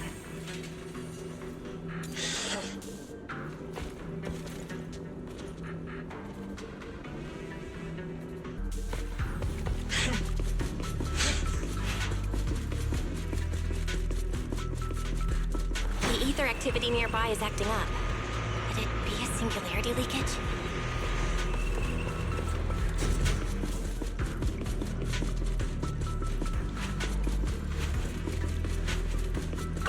Way more enemies around here than I expected.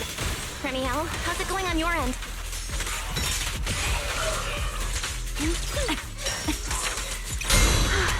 These enemies are far too strong. I couldn't possibly defeat them. Abandoned mech beats first generation Void Hunter. Yeah, that'd make a pretty wild headline. Speaking of which, your combat skills are improving rather slowly, aren't they? Hey, I'm doing pretty good for someone who's always been the brains of the party.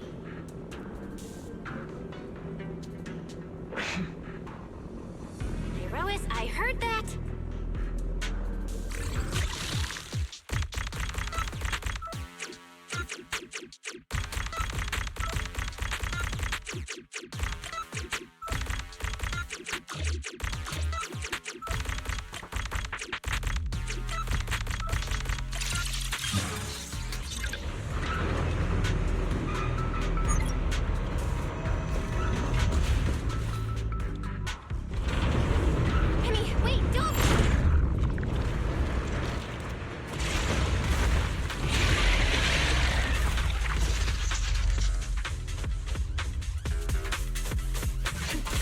Great. We still ended up in the singularity leakage. Since we're here, let's finish this quickly. Right. Let's go, Pyrois. Put that aside.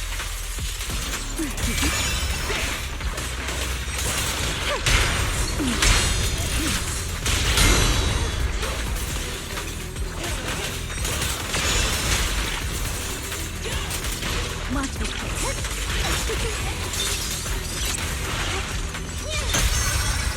Insolent guests shall be disciplined.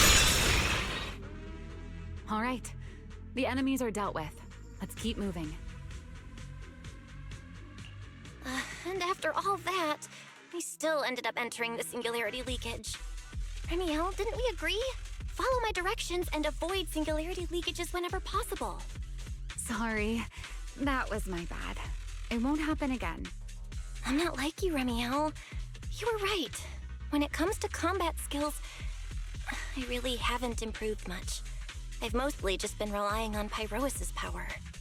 That's why I've been trying to stay away from those dangerous singularity leakages.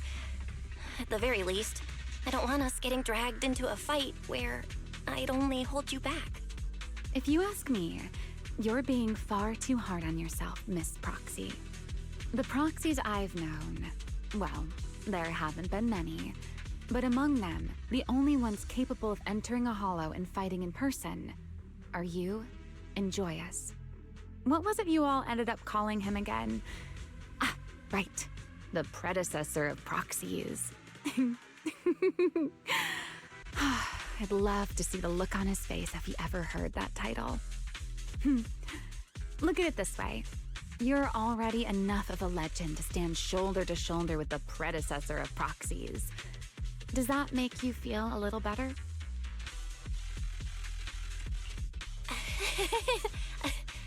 Thanks, Remiel. But putting me on the same level as Mr. Joyous? You're giving me way too much credit. It's not such a stretch. If you ask me, his combat skills may actually be worse than yours. He's your complete opposite. Always convinced he can handle anything. Yet the moment a real fight begins, he's the first one flat on the ground. And you're the sort of person who's already doing well, yet still quietly tells themselves it isn't enough. For a beginner, your combat skills have improved remarkably quickly. I know many of your friends excel in combat, but there's no need to measure yourself against them. Don't forget, you're proxy. You always have been, and you still are. There are many things only you can do. As for the things you can't do alone, I believe your friends will be right beside you to accomplish them together. Remiel, where did all that come from? And no riddles? Did your chronic Riddler syndrome finally clear up? Oh my, I thought you'd at least thank me first. Thank you for dragging us into a singularity leakage. For sharing a bit of old gossip about Joyous, of course. There aren't many people in this world who still remember what happened back then. Remiel. Now that you're feeling a little better, it's time we kept moving. The crime scene you're looking for should be just below us. As for finding a way through the singularity leakage, I'll leave that to you, my stubborn Miss Proxy. Wait, who's being difficult here, Remiel? Yes, I wonder, who could it be?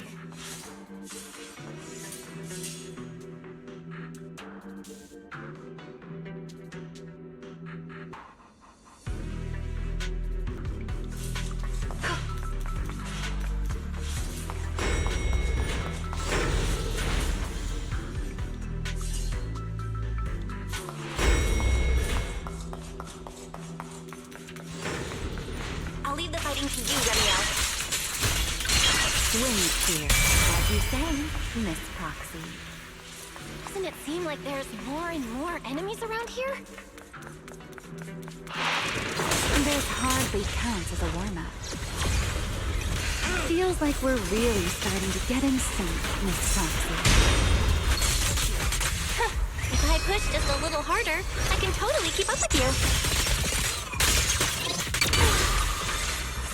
You won't.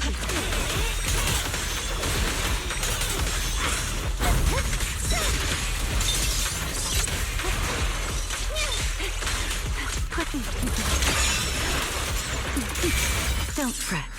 All will soon be calm. Finally, it's over. Come on, let's keep moving. Your stamina is just short of a passing grade, Miss Proxy.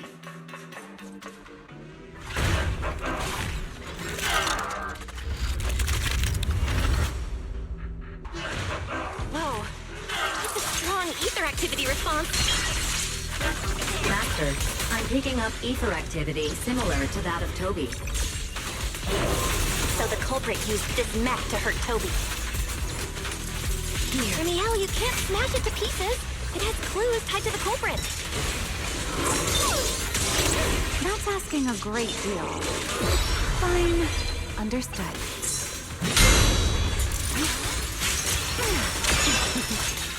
The wind scatters the past, and you are next.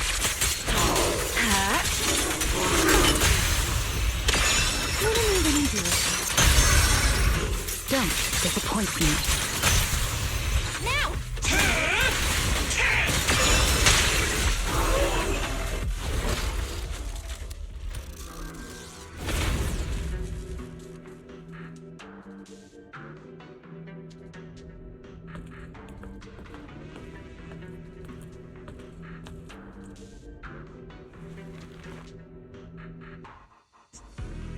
Data cross-reference complete.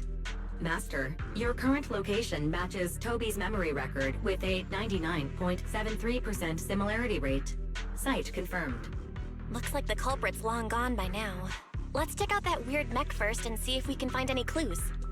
Then I'll rest nearby for a bit. Data analysis isn't exactly my specialty, so I'll leave that to you and your AI assistant. Sure, no problem. Leave it to me.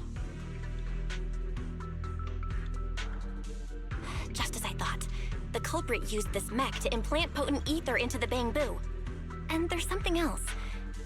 I'm seeing traces of a virus inside the Bamboo. Was the culprit trying to control them remotely and make them commit crimes? Or maybe... Best be quick, Miss Proxy. I damaged that mech's ether battery during the fight, so there's no telling when it might explode. Huh? Why didn't you mention that sooner? Wait, what's this? A video? No. It looks like a photo. How is that possible? Why is he here? No, that's not possible. He should have... Serpico? How could Serpico be here? Huh? That image that flashed by just now, what was it? The culprit's face? I feel like I've seen it somewhere before.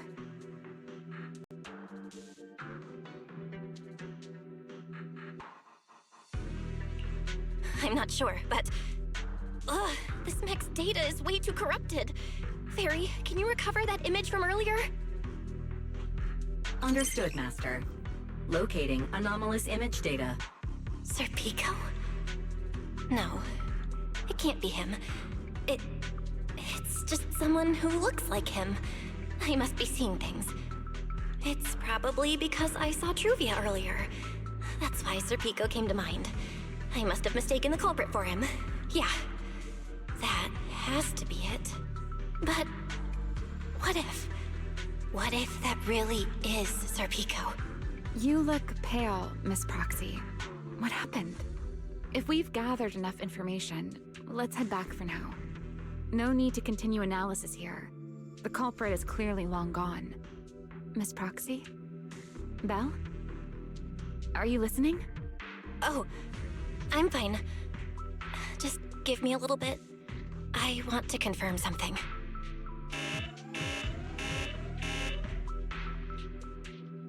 Belle, stay away from that mess. Explosive device. So close. Gotta figure this out.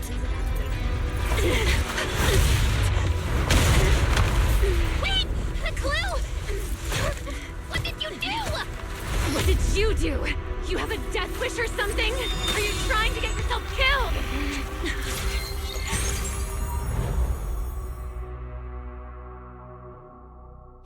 Wait. What is this? These are unfamiliar voices. And visions. They are the ones who once again defeated the enemy and brought new hope to Eridu. Belly, this commendation ceremony has far too many steps. My legs are killing me from standing here. And my back itches. Everyone is watching. Behave. If you're going to be so proper about it, then stop replying. Next, please welcome Colonel Mike and Lieutenant Colonel Dan of the Guard of Staves to the stage for their commendation ceremony. Oh wait, why are you ahead of me, Belly? Shouldn't this be sorted by surname initials? Why are they using given names instead? Because it's sorted by rank. A colonel comes before a lieutenant colonel. That makes sense, doesn't it? These are Remiel's memories? But why am I seeing them? If I'm not mistaken, the person beside her is also one of the first-generation Void Hunters. A colonel of the Guard of Staves, Peliora Vike. Huh? And this one is... That is all I wish to add regarding the experiment. Professor Archie should have already gone over the rest with you. Relax, Sunbringer. It'll be fine. You and RK have already explained the experiment to us nearly 100 times, each in your own way. Then can you repeat it back to me, Remiel? Don't worry, Sunbringer. I've memorized everything for her. I'll be watching over her during the experiment as well. So, there shouldn't be any problems. What do you mean, shouldn't? Belly, you're supposed to say it'll definitely be fine. The Karma Core sealed within the Void Hunter weapon. At the moment, most of our research remains entirely theoretical. As for further resonating with it, Professor Archie's experimental plan remains only theoretically feasible. Belliora, Remiel, before the experiment officially begins, you may still back out at any time. No one will hold it against you. What are you talking about, Sunbringer? Of course someone would hold it against me. If I were to back down out of fear and throw away a chance that might let us conquer the Hollows once and for all, my future self would never forgive me for it. Sealed within a Void Hunter weapon? A Karma Core? What is that? I've never heard of it. Really, you've been distracted today. What's on your mind? Nothing in particular. Really? Then does that mean you stepped on my feet 3 times in a row on purpose? Ugh. Come on, don't be so tense. We don't get to dance together every day. Just try to enjoy it, okay? I know what you're thinking, but look at me. I'm not worried at all. Because I know that in tomorrow's experiment, no matter what happens, you'll be right there with me. As you always have. Yeah. Just like always.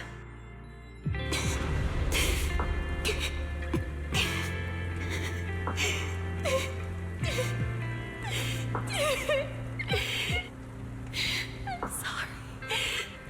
I should have noticed sooner. Good night, Ellie.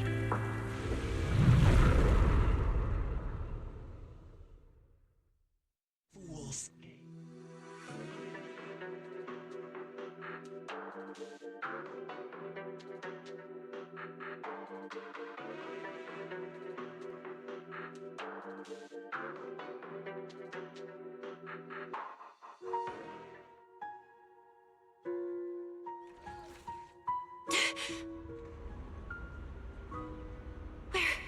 Am I? You're in someone else's home, sleeping in someone else's bed. Please tell me you don't drool in your sleep. Remiel? Wait, is this the Enna Gang's hideout? Correct. It looks like you're still in good shape. That whole ordeal didn't scramble your brain after all. Tell me, what did you see? Now, don't go quiet on me, Miss Proxy. Unless, are you perhaps a little too bashful to speak up? Worried you might be mistaken for a peeping Tom? I'll go first then. I saw you, your brother, and those 2 classmates of yours. What were their names again? Truvia and... Sir Pico.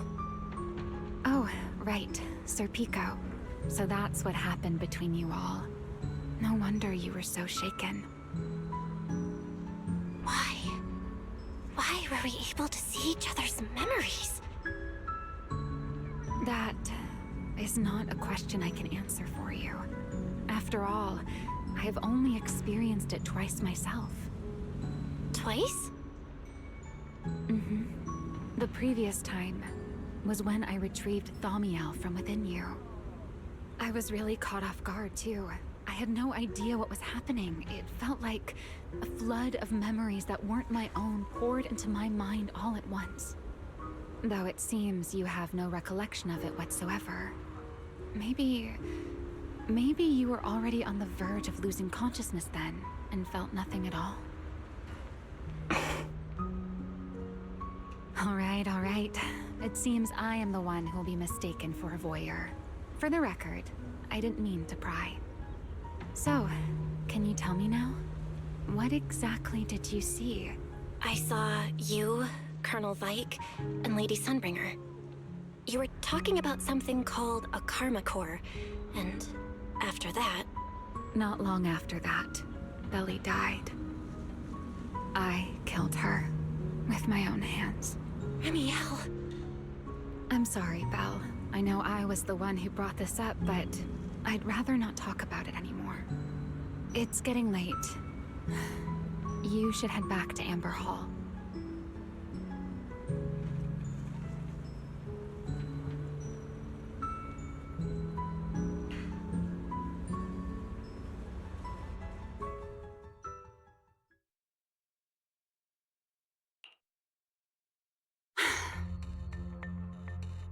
Does everyone in that covenant of yours have this nasty habit of haunting people like restless ghosts?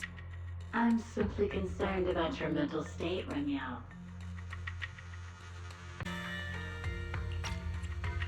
Then this is the worst possible time to appear. I can at least pretend you don't exist if you just stay away. Sorry. If you are truly sorry, then disappear. Now. You knew all along that Faith and I would have that strange resonance, didn't you? I'll take your silence as a yes. Yes. I knew all along that she would have an anomalous resonance with you. The part of you that's already fused with the karma core. But I'm sorry.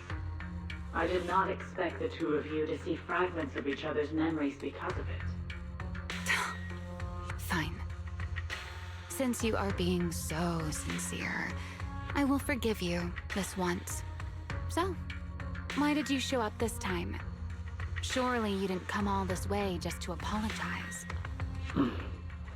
After your previous encounter with Eldrada, I'm sure you realize what the three Sunbringers of Rose Califer truly are. Perhaps. I'm not drawing any conclusions here, but I have a fairly good guess. Sunbringer. She always did have a habit of taking things too far. What's your plan then? My plan? Well, how about a short summer vacation here in Rose Califer for now? Remiel, I hate to remind you again, but time is running out. Though, to be honest, I don't think you need to be in such a hurry. I know that storm you foresaw better than you ever will. And I also know when it will arrive. And before it's finally here, let me rest a while longer. In this city in the sky, opportunities like this don't come often, so I just want to take one more good look at the ideal city my old friend poured her life's work into building. And at the final gift she left for this world.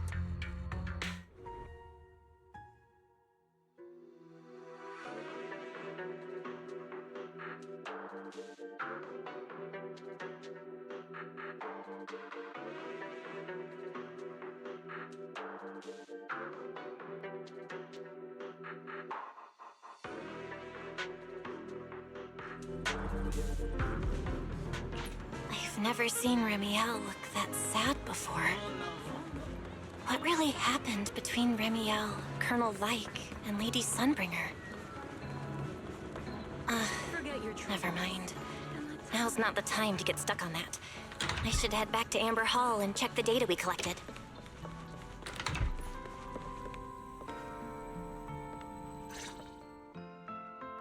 Belle, you're finally back. Huh? Wise, what's wrong? Why do you look so tense? How could I not be? You suddenly lost contact with Fairy down at the bottom of the retroflux zone. If Remiel hadn't used your phone to let me know you were safe, I was about to grab Billy and Cecilia and go looking for you. Sorry. That was my fault. I should have let you know first. Wait, How did Remiel know my phone password? Did she learn it back then, too? So, what exactly happened after we lost contact with you?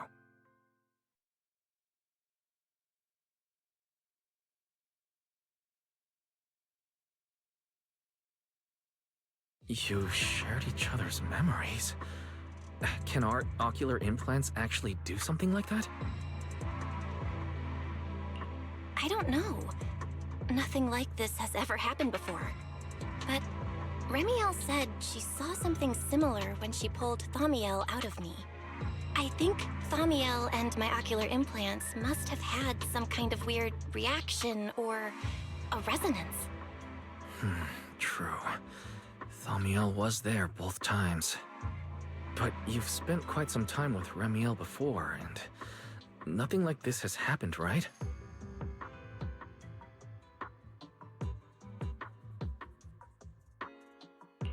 Yeah, that's true. I feel like there has to be something else besides the ocular implants and Thaumiel. How about we go ask Lady Dracena the night after tomorrow? She's overseeing our treatment, so she may know more about this.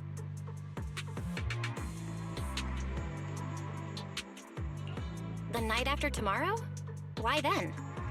Lady Dracena will be hosting a welcome banquet for the guests at the CCD reception hall. We received invitations as well.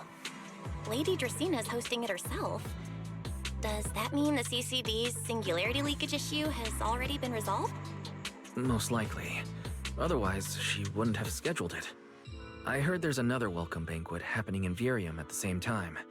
Lady Linvern and the ESD are hosting it for guests who still haven't been cleared to land in Buastrom. When I went out this afternoon, I ran into Valina and Norma. It looked like they were already heading to Virium to make preparations.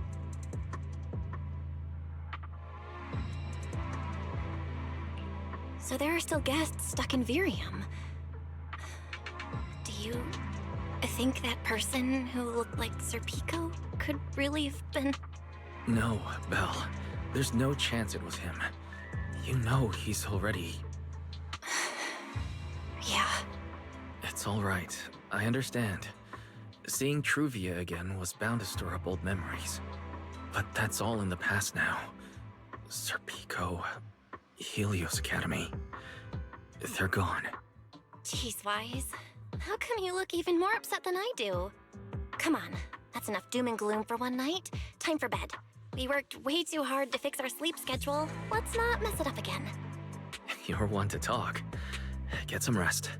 And no playing phone games under the covers. Got it?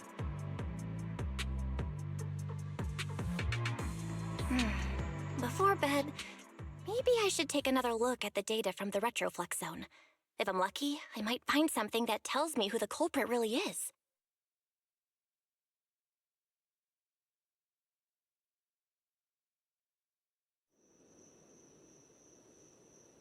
Belle? Your light's still on. Are you still working? Belle?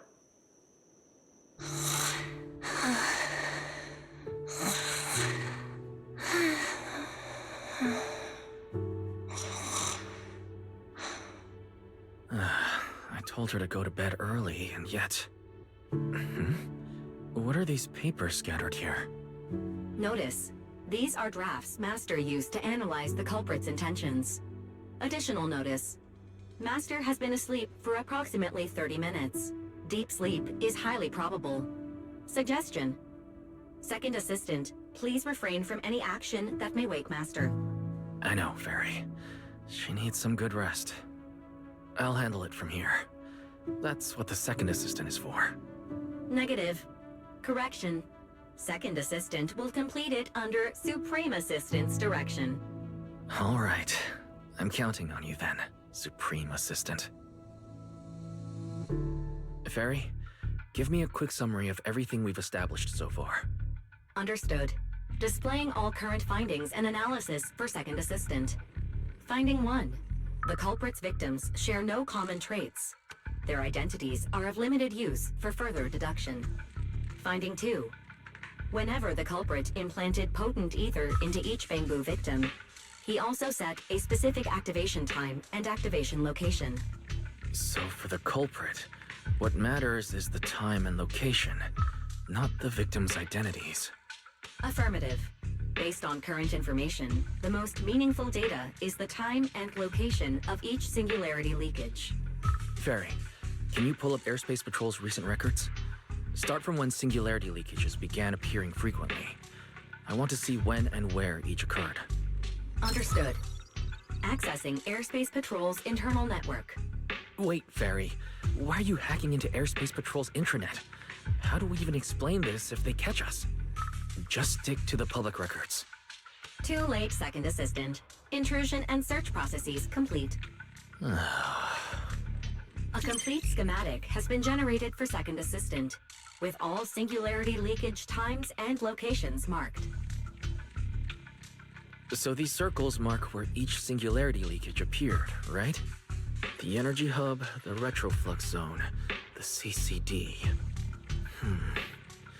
Looking at the map, they appear to be randomly scattered around Buastrom. Oh, right. I remember now. Even after a singularity leakage disappears, there's still a window where it can be reactivated. Affirmative. Such events exist in archived records. Ferry, could you mark the locations of these reactivated singularity leakages as well? Understood.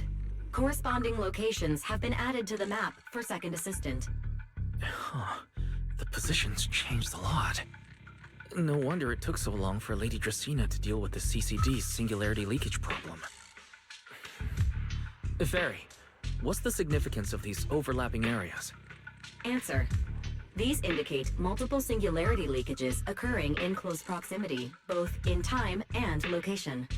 Analysis. Under these conditions, multiple singularity leakages interact, causing the affected area in real space to expand accordingly. So what you're saying is, multiple singularity leakages that appear at the same time and place can overlap. Wait, does that mean... Ferry, can you reorganize this data again? I want to pinpoint when and where these singularity leakages came closest to overlapping. Understood. Generating new analysis results for Second Assistant. This is it. This has to be it. How long was I out for? Fairy, I said wake me up after a bit. Wise? What are you doing here? That's not important. Fairy and I have figured out the culprit's true intent in creating singularity leakages. Come take a look. This is the location of the singularity leakage the culprit created last week, 3 days after we rescued Toby. All the singularity leakages overlap with one another, and the affected area stretches from the edge of Scommel Hollow all the way to Buastrom's main urban district. So, the culprit could use this method to move something from Scommel Hollow to Buastrom. Wait, Gertablulu? Yeah, I think so too. The culprit's real objective is likely to move Gertablulu into Buastrom's urban district. When you encountered it, it was clearly attracted to singularity leakages. But what happens after that? Once Gertablulu is inside Buastrom's urban district, then what? And besides, if it's really inside the singularity leakages in Buastrom right now, why hasn't anyone spotted it yet? Looks like we'll have to follow the trail of singularity leakages and investigate on site.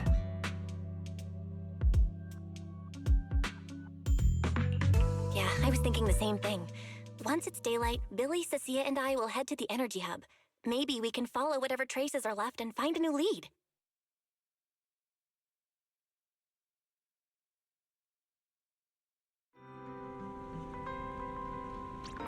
I don't think I slept very well. Whatever. I should head downstairs and find Billy and the others first.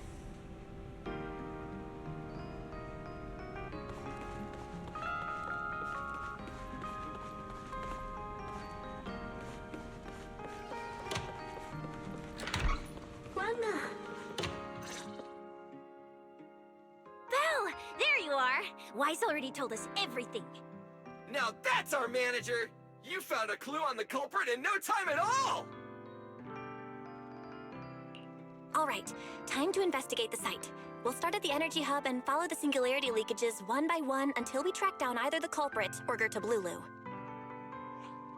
Right. Fairy and I will stay here and provide remote support, as always. Belle, if you end up running into the culprit or Gertablulu, your safety comes first. Don't take any unnecessary risks. Don't worry, Wise. I'll be extra careful. Promise. We'll protect the manager too! Yeah, don't worry, Wise. If anything goes wrong, I'll grab Belle and make a run for it. Oh, sorry, Billy. You're on your own, buddy. No problem! A Starlight Knight always protects their companions until their dying breath! Wow. Seriously? Come on, don't say stuff like that. It's bad luck. Anyway, it's getting late. Let's go!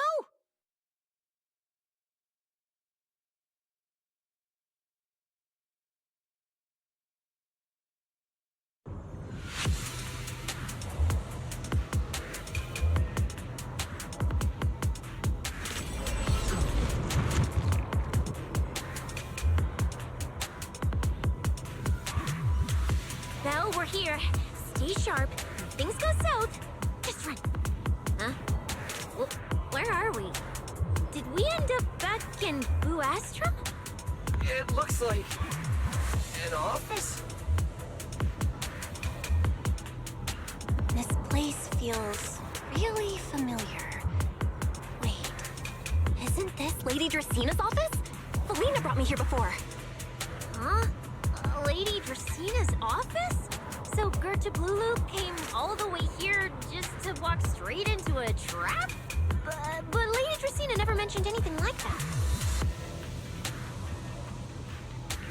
This is so strange. We expected the singularity leakage trail to lead into Buastrum. But why Lady Dracina's office of all places? Wait! Footsteps outside! Hide! Now!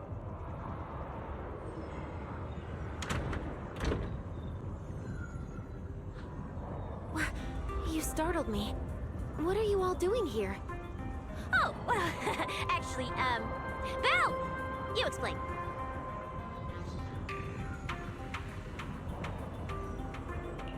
I see. A path formed by singularity leakages?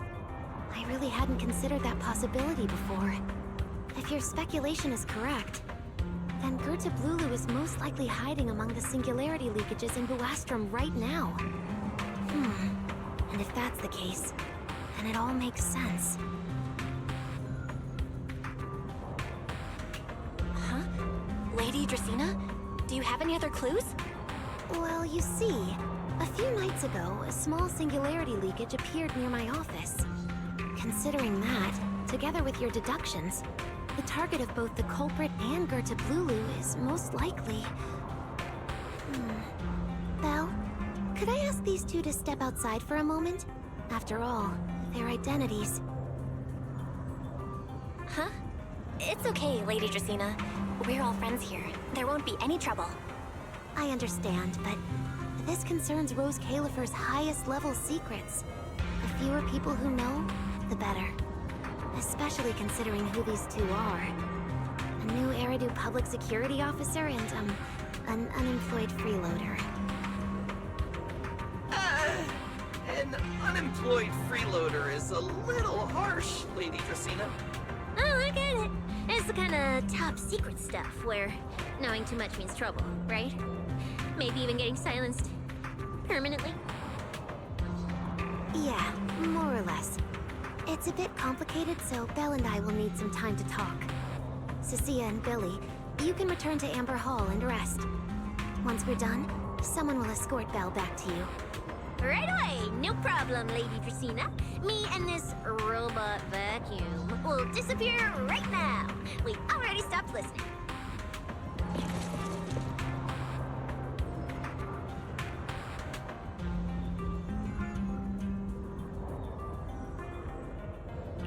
Something feels off somehow. Why am I being treated differently from Cecilia and Billy? Is it something about my identity?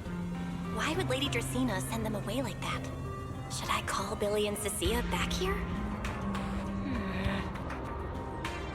What is it, Belle? Something on your mind? It's nothing, Lady Dracaena. Come here, Belle. I'll tell you what happened that night. That night, I had just returned to my office when I sensed an unusually strong ether presence in the air. The source seems to be somewhere around here. Now that you mention it, yeah. I can still feel a faint trace of ether in this room. Aside from the residual ether, these documents were scattered across the floor at the time. Lady Dracaena, do these documents have something to do with what happened? Compare them with what you have found. Once you read them, you will understand. CCD facility renovation plans, personnel transfer records, Rosetta data, daily reports. These don't really have anything in common, do they? What's going on? My eyes just... Huh? Wait, that ethereal broke in here days ago. So why is there still ether residue? And the ether isn't coming from in front of me. It feels more like behind me.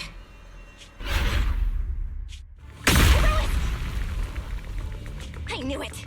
You're not Lady Dracaena! What the heck are you? Lady Dracaena. I'm Truvia from High Ambitions Corp. I'm here for our appointment. Truvia, run! Huh? Truvia! No. No, no, no! Move, now!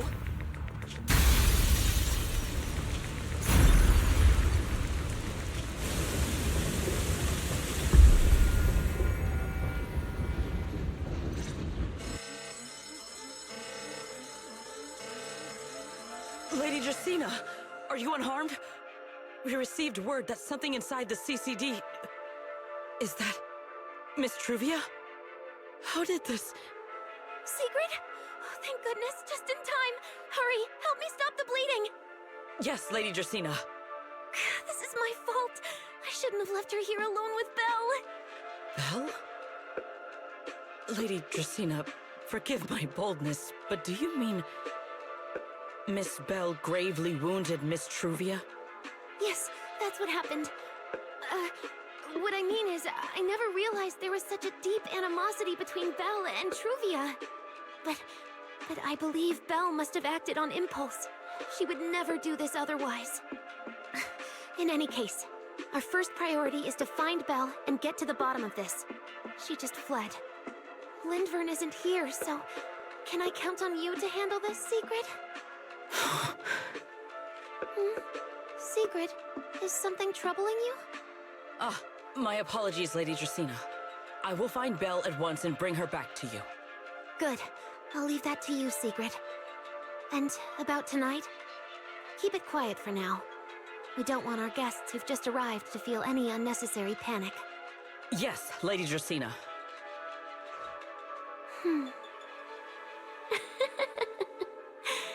Go, Secret. Go fulfill your duty.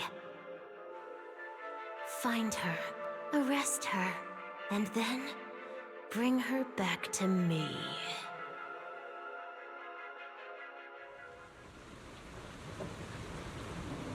Pyrois! Why? Why did you pull me back?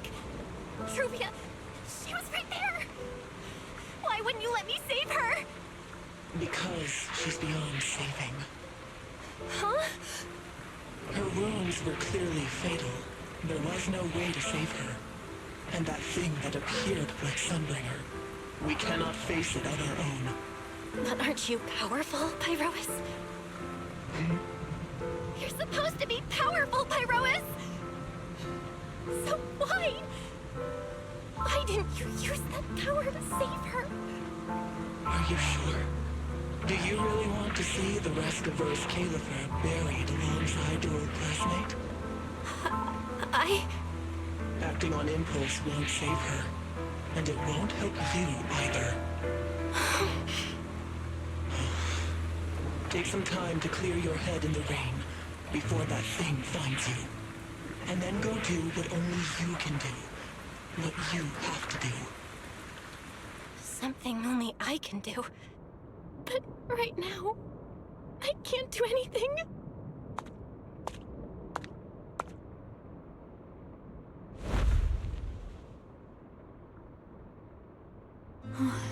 You sure look like a mess. It's only been one day. How did you end up like this? Ramiel, why are you here? The airspace patrol alarms have been going off non-stop. So I had to check, didn't I? They could be looking for their fugitive. So, how did you manage to end up in such a mess? All right. If you don't want to talk, fine. But don't stand out here in the rain, okay? You'll catch a cold. And if you don't want to go home... Oh, right. Amber Hall's already surrounded by the airspace patrol. Going back now would be walking straight into a trap. In that case, why not come to my place for a while? At least I can give you somewhere to sleep. If you don't answer, then I'll take your silence as a yes.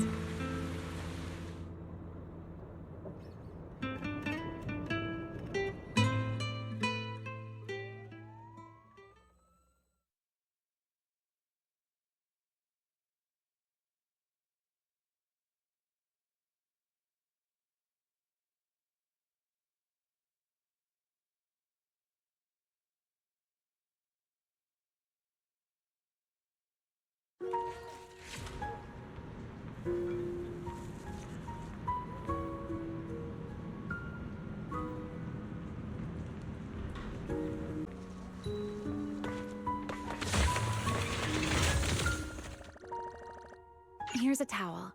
You should dry yourself off. If you've got the strength, you can take a hot shower, too. There's a makeshift bathroom over there. The Bangbu built it for me. Okay, fine. If you don't want to move, I'll dry you off myself. Why? Why did you bring me here?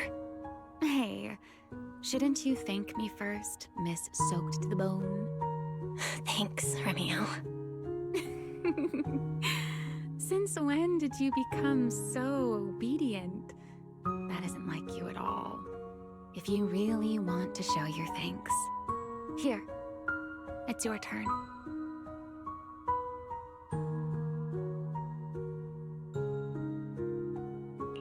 My turn? To do what? Your turn to dry my wings for me, of course. There are spots I can't reach on my own. Hey, what's with that look? I've already dried you off. Now it's your turn to return the favor. Okay.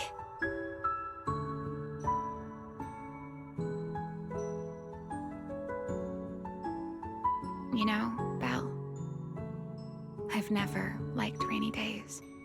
The rain always leaves my wings soaked and heavy. Shake as I might, I can never quite dry them. The same goes for taking a shower, though at least I can manage to keep my wings from getting too wet. Wet wings must feel really uncomfortable, right? Yes. Honestly, it's miserable and such a hassle to manage. A hairdryer is useless. Too hot and I start shedding. Too cold and I catch a chill. But I can't just wait for them to air dry. It takes forever, and I'm way too impatient for that. Besides, it leaves this strange smell that I can never wash out. So, the best solution is a slow towel dry like this. But with wings this large, there are always spots I can't reach. Before, if I got caught in the rain, I'd sneak onto Belle's bed and roll around, drying my wings on her sheets. Huh? Wait, hold up. How on earth could you just barge into someone else's bed? Wouldn't she be furious? It was fine as long as I didn't get caught. Though, of course, whenever Belle did notice me, she was absolutely furious. And no matter how angry she was, in the end, she'd always do just what you're doing now. Slowly drying the spots that were still damp. Belle, do you know what New Eridu's records say about what became of Belly and me? I remember something about an operation called the Day of Silence. You and Colonel Vike were involved in an accident, and then both died in the line of duty. Yes, died in the line of duty. Such a noble, dignified phrase. Though, in a sense, it isn't entirely wrong. After all, for us Void Hunters, our first and only duty was to suppress the Karma Core inside our weapons. The Karma Core? Inside the Void Hunter's weapons? That's right. Remember the Enchainer I mentioned before? What truly sets them apart from ordinary ethereals is a special core known as a Karma Core, found only within an Enchainer. According to RK, a Karma Core differs from an ordinary Ether Core. It doesn't form naturally. It is something made directly by the Creator. The Creator made the Karma Cores, a power capable of rewriting the laws within Hollows, and used them as the cores to create the Enchainers of the Great Hollows. That's the gist of it, at least. Back then, after a long and bitter struggle, we finally were able to bring down one of the Enchainers. But the Karma Core itself could not be destroyed. RK and Sunbringer, they wanted to eliminate the threat posed by the Karma Core once and for all, while allowing humanity to harness the power within it. In the end, they found a way to seal the Karma Core within Porceloy. And from that, they forged the Void Hunter weapons. So, the power inside Void Hunter weapons actually comes from the Creator? Yes, which is exactly why there are so many side effects. At the time, we were naive enough to believe that if we could truly master that power, humanity might finally overcome the Hollows once and for all. So, when RK and Sunbringer proposed the plan, we never doubted it for a moment.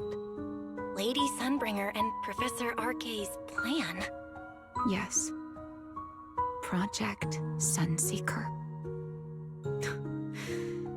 I'll never forget that accursed name for as long as I live. Simply put, it was an experiment that used vast quantities of Porceloy as a medium to partially fuse us Void Hunters with the Karma Core sealed within our weapons. They fused you with a Karma Core? Then that means... It meant we'd become artificial Enchainers. No more enduring the costs of wielding Void Hunter weapons, and perhaps even achieving a stronger form to defend New Eridu. Looking back, I can hardly believe I fell for RK's lies so easily. So, it was in that experiment when you and Colonel Vike... Yes. Belly and I were the final participants. Or rather, the final test subjects. Looking back, I wonder if Belly already knew the truth behind RK and Sunbringer's plan. Otherwise, she probably wouldn't have insisted on coming along. She's never been one to enjoy the spotlight. If only I'd realized what she was thinking sooner. Ramiel... RK was extremely meticulous, always laying out careful, detailed plans. So, I can't say if the Karma Core losing control during the experiment was truly an accident, or if it was his cleverly disguised plan all along. But whatever the truth, it ended with the Karma Core spiraling out of control and Belly becoming a new Enchainer. As for me, I partially fused with the karma core inside Thaumiel, becoming what I am now. A monster. Half human, half enchainer. Maybe, deep down, I'm just not ready to give up my life so easily. In the final moment, Thaumiel's power of controlling temporal patterns froze me in a state of near suspended animation. I didn't fully awaken from the seal in Persena's Hollow until about a year ago. The power of temporal patterns? Right. Remember my feathers? The ones that can pin you in place. That's an example. The karma core sealed within Thaumiel holds the power to halt the flow of time. And because I partially fused with the karma core, even without Thaumiel, I can replicate a similar effect on a smaller scale. But that little bit of power isn't nearly enough to take on those 3 Sunbringers. That's why I had to reclaim Thaumiel. Even if it accelerates my path to becoming an enchainer, I still have to...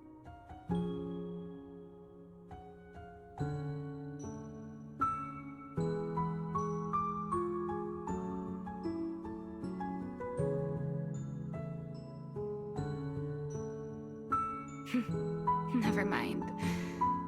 Enough about me. Why am I even telling you all of this? Still, now that I've told you so much...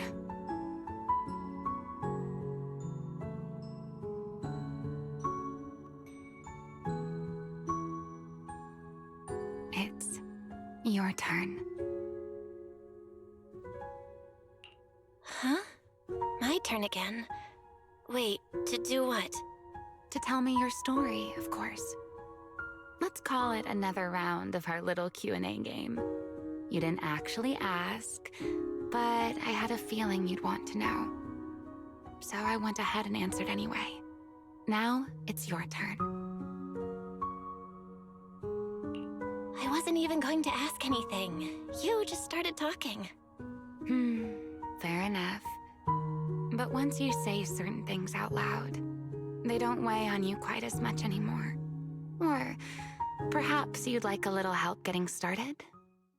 Let me think. Serpico and Truvia. They transferred to Helios not long after Wise and I started there. They came from a prominent background. They were the adopted children of Masyant, the head of High Ambitions Corp. On top of that, they were excellent students. It didn't take long for them to become the talk of the academy. We were all studying under Miss Carroll at the time, and before long, we became close friends. Back then, we were full of big dreams. We wanted to fully understand the Hollows, maybe even conquer all 6 Great Hollows, or as our teachers like to put it, seize the sun called Helios. Later, because the 4 of us had the top grades, we became the only 4 people ever to have smart ocular implants. Then, during a performance test for the implants, I lost control. Serpico, he died because of me. When I finally woke up in the hospital, I learned that Truvia had been taken away by people from High Ambitions the day after the incident. The next time I saw her was during the fall of the old capital. She was with one of High Ambitions' rescue teams. To be honest, I never imagined we'd meet again like that. Wise and I were both badly injured at the time, but we still wanted to go back to the ruins of Helios, and save as many people as we could. We begged Truvia for High Ambition's help. We were willing to guide them through the Hollows, willing to do whatever they asked of us, but she refused, without a moment's hesitation. What happened after that is kind of a blur. But on that day, no one made it out of Helios alive, except Wise and me. Then, in Rose Califer, I saw Truvia again. We talked about the past, but the way she spoke about it felt like she was talking about someone else's life. I don't know how to face her. And ever since then, no matter what I do, I can't shake the feeling that I'm being watched. That gaze. I don't know whether it was Truvia's or Serpico's or... Perhaps it was your own. The you from the past. The one who kept thinking, if only I'd done something sooner. The one who never managed to forgive themselves. Making peace with the past isn't easy. And sometimes, you don't get the chance at all. Yeah. There won't be another chance. Truvia. She was killed by Dracena. By that thing pretending to be Dracena. Something pretending to be Dracena? Belle, what exactly happened before I found you? Will you tell me? I see. So that means Dracena, the youngest of the Sunbringers, had already... No. Judging from the timeline and the outcome, perhaps not yet.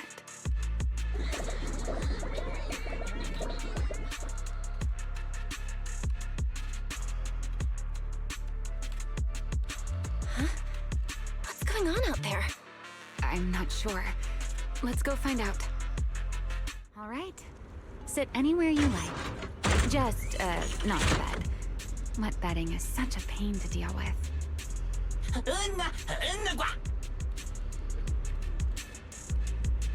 Forgive me, but I cannot obey. Is that secret?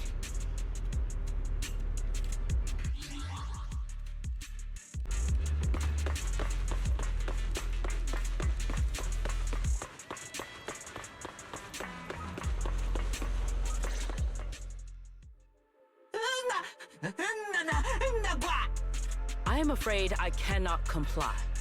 I know Miss Belle is here, and I have come to take her back. Please do not stand in the way of my duty. Secret. She won't be easy to fool. Belle, hide for now. I'll think of something. Belle? What are you doing? Sigrid, leave them out of this. I'm right here. Thank you for your understanding and cooperation, Miss Belle. But... I'm sorry. I can't go back with you.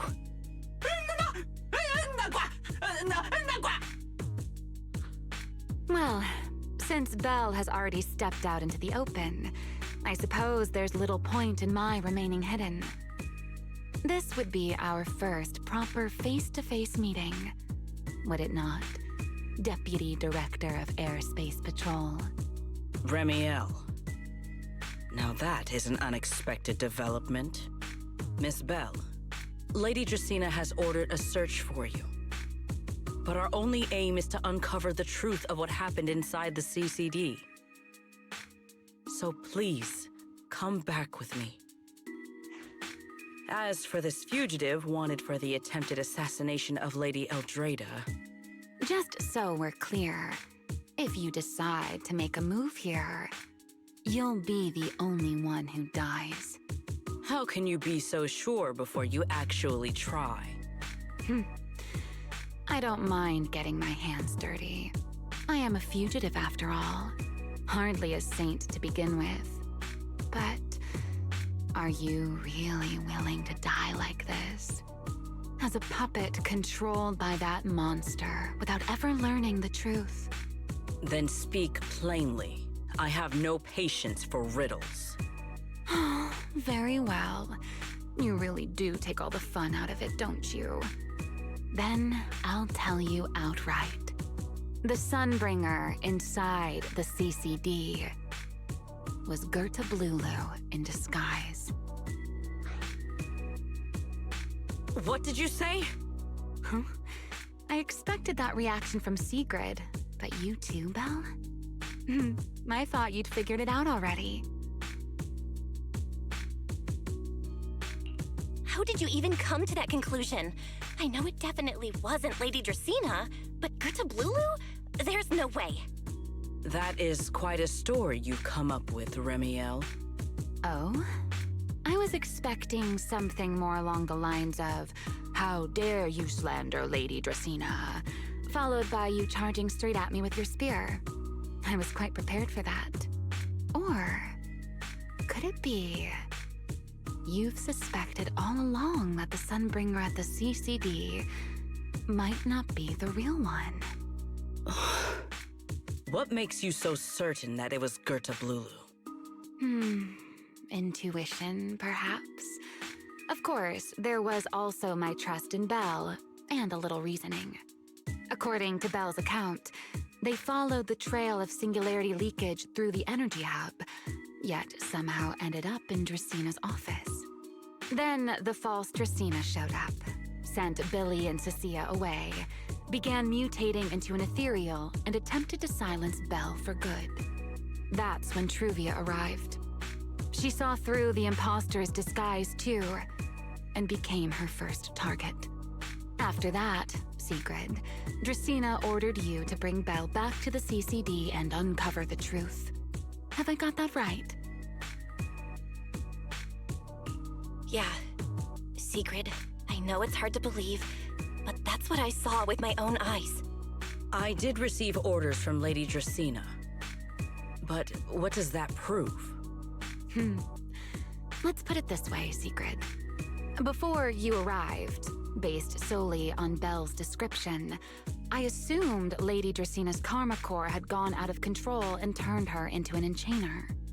But from what we've seen before, if that were the case, there is no way she could have retained her human consciousness, much less continued issuing orders to you.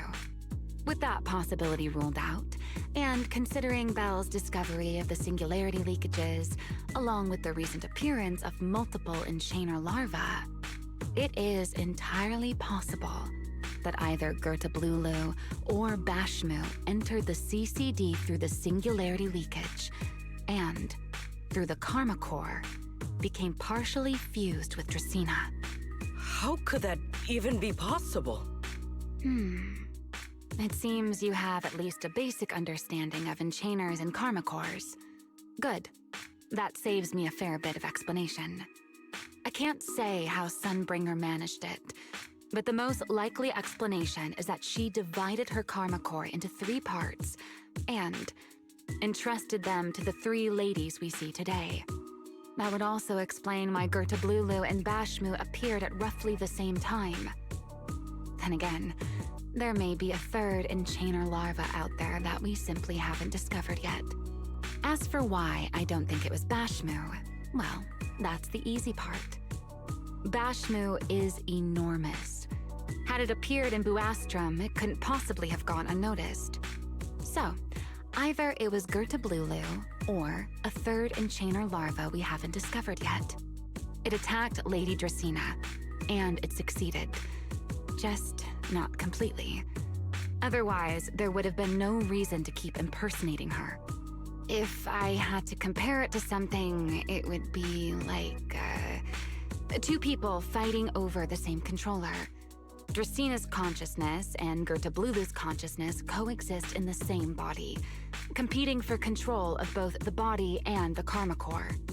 Judging by the current situation, it seems Gerta Blulu has the upper hand.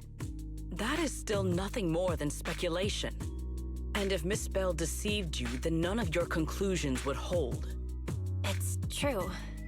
I have no way of proving that I wasn't lying. It's all right, Belle. I believe you, and I believe everything you've told me. Remember the rules of our little Q&A game. You don't have to tell the whole truth, but no one is allowed to lie. And besides, Sigrid, you've heard us out this much already. I'd say that means there's still room for us to talk. Wouldn't you agree? What is it you want to talk about? Why, how to get that poor little Sunbringer out of her current predicament, of course. So, interested? There's too many eyes out here. We should speak inside. The retroflux zone. I never would have thought you would be hiding here. Oh? And here I thought you had let me go on purpose.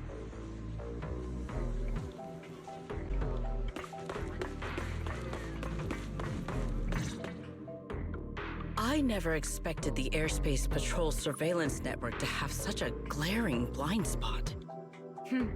Would you call it that?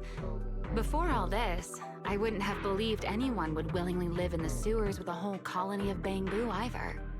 I was pretty shocked when I first got here, too. All right, let's save the small talk for later. Let's discuss how we're going to deal with Gerta Blulu. Or rather, what to do about Dracena. First of all, the enemy has already taken control of the CCD. That effectively gives it access to Rose Califer's communications network as well. In other words, we can't communicate with anyone through electronic means right now. If we do, it'll notice us almost immediately. Lady Dracena did give orders to keep a close watch on any unusual communication signals within the island. See? The enemy is already starting to show the cloven hoof. No offense to horse tyrants, of course. Go on. Dealing with it wouldn't actually be difficult. The real problem is how to do it quietly. Even I can't be sure I could bring it down in a single strike. None of us knows how deeply it has fused with the Karma Core. If we act rashly, worst case, everyone in Rose Califer ends up witnessing Lady Dracena turn into an ethereal. And by then, even if we manage to save Dracena, to Rose Califer, all we've really done is save a monster that could turn into an ethereal at any moment. I never thought you cared about Rose Califer's order and stability. Why wouldn't I? This is the utopia my friend built with her own hands.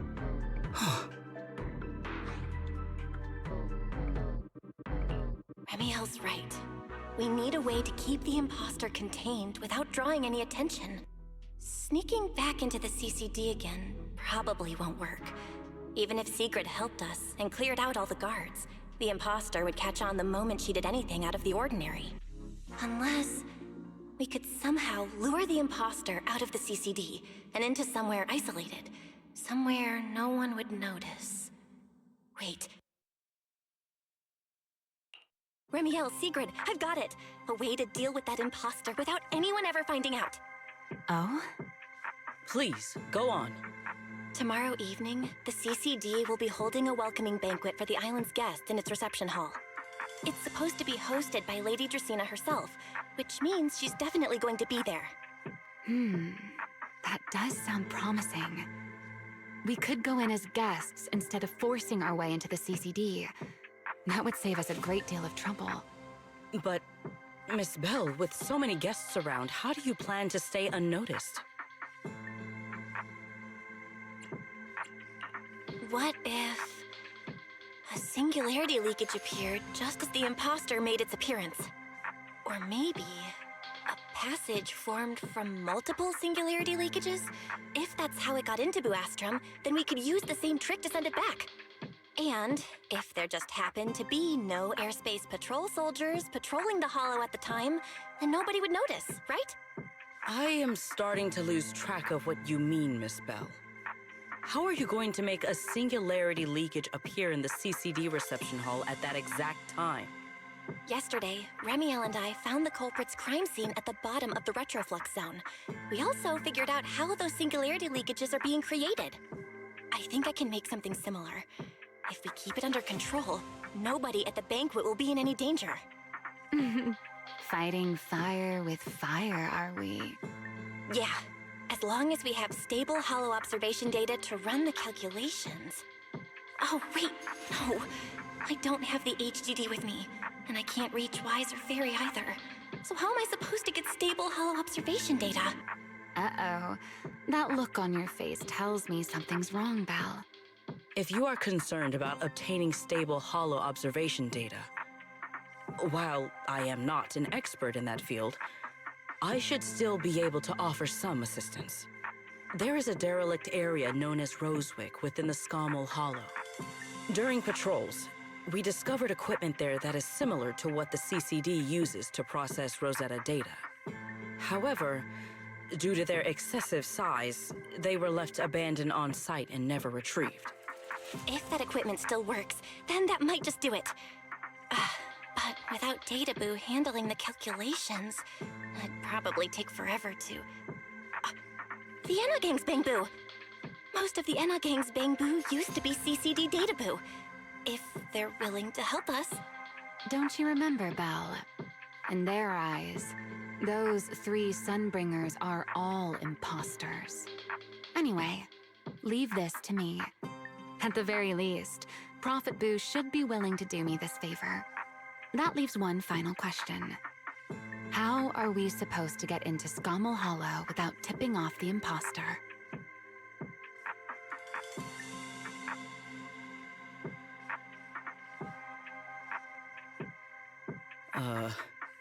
Why are you both suddenly looking at me like that? Oh, nothing. I simply thought a certain Airspace Patrol Deputy Director might be able to get us into Scommel Hollow.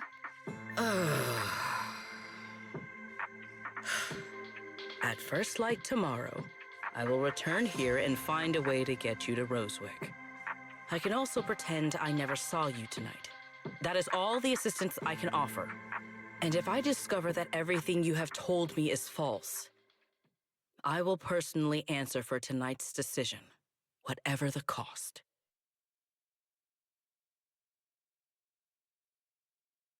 Before I leave, there is one final matter I would like to confirm with you, Remiel.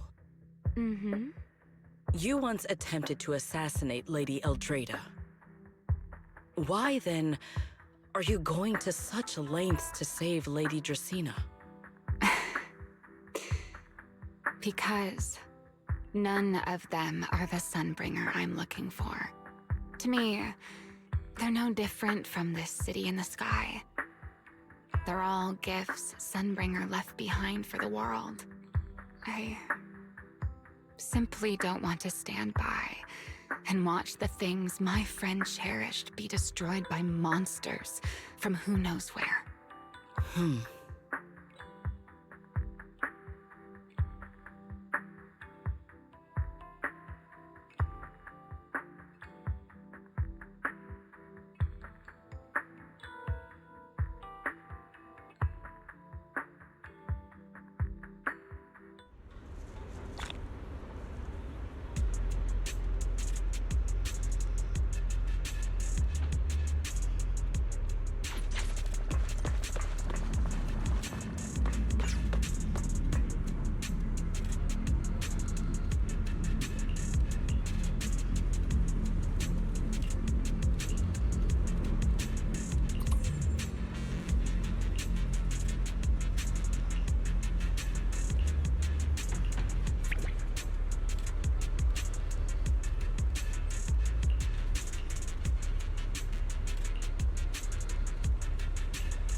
Feels like way too much happened today. There's no way I'm making it back to Amber Hall. I hope Wise and the others won't worry.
Secret's here so early. I'd better go take a look. Good morning. I have secured a carrot for the Rosewick area. As promised, I will escort you there. How do you intend to get us there? Surely not under the pretense of transporting newly captured fugitives. Of course not. I brought this. That pause was too suspicious. She must have actually considered taking us there as prisoners. So, what's inside? Costumes and props. They should allow you to accompany me openly into Scommel Hollow. Ah, I see. Airspace patrol uniforms. Not a bad idea. Right. If we're disguised as airspace patrol soldiers accompanying you in the Hollow, this could work. Thanks, Secret. Yes. That is the plan. In any case, please hurry and change. Time is short. We must depart as soon as possible.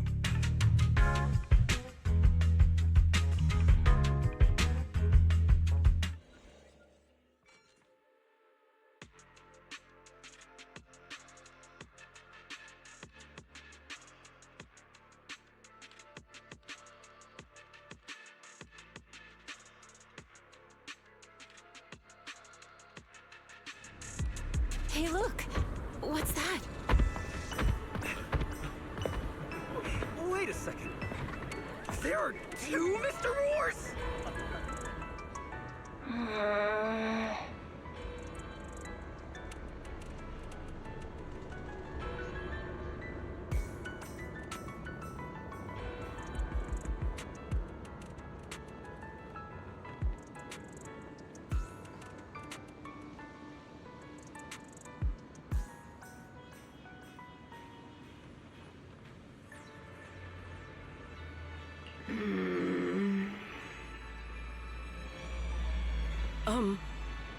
Is something the matter? Why have you fallen silent? Is the size incorrect? It's, not just the size. Though the size is certainly part of the problem. Secret, are you serious? You expect this to fool the airspace patrol soldiers? Yes. I believe it should serve well enough. No. No, there's no serving here. The Deputy Director of the Airspace Patrol traveling with Mr. Roar. Two Mr. Roars, no less. Is there anything in Rose Califer more suspicious than that?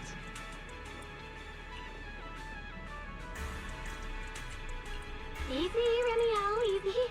I'm sure Secret has her reasons for this. In truth, it was already rather late by the time I returned yesterday, and I had no time to prepare. As luck would have it, one of our squad members found a Mr. Roar mascot suit near Beckford Street during yesterday's routine patrol, so I brought it with me. Beckford Street? Remiel, is this the one you left there the day before yesterday? Oh? So you are fond of Mr. Roar too, Remiel? I am not. How did you even arrive at that conclusion? Wait. There are two mascot suits here. Don't tell me. The other one is mine.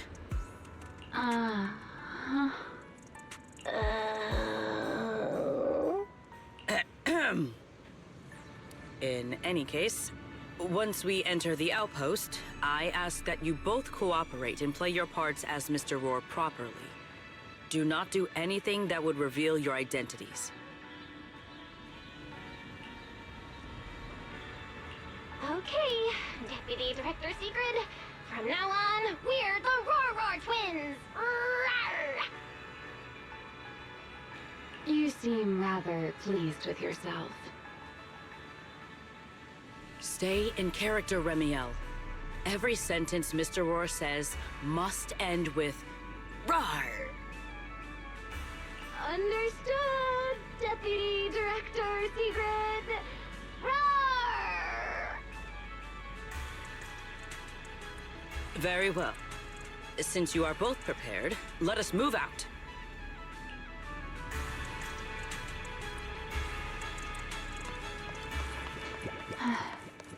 I never thought I'd be putting this outfit on a second time.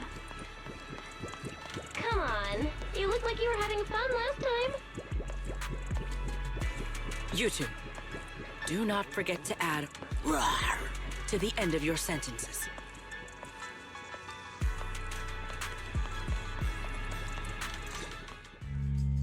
Good morning, Lady Sigrid!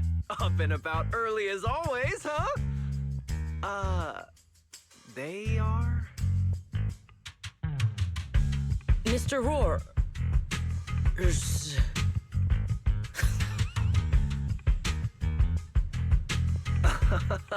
I know it's Mr. Roar, but, why plural? Obviously, Mr. Roar has a twin. Huh. Since when did that become part of his backstory? Never heard of that before. Did you really think Rose Califer's massive pancake demand could be handled by a single Mr. Roar? Mr. Roars, please tell my subordinate the truth.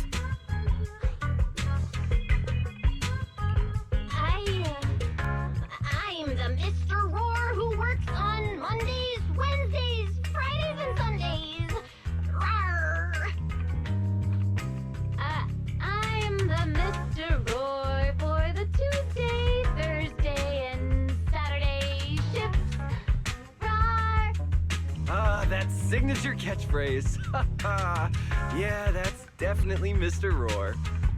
Wait, no, that's not the point here. Lady Sigrid, why have you brought Mr. Roars out here?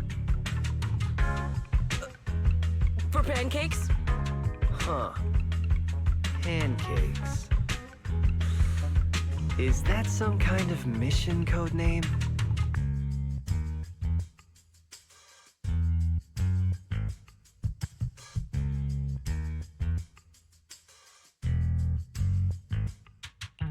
Oh no, he's definitely suspicious.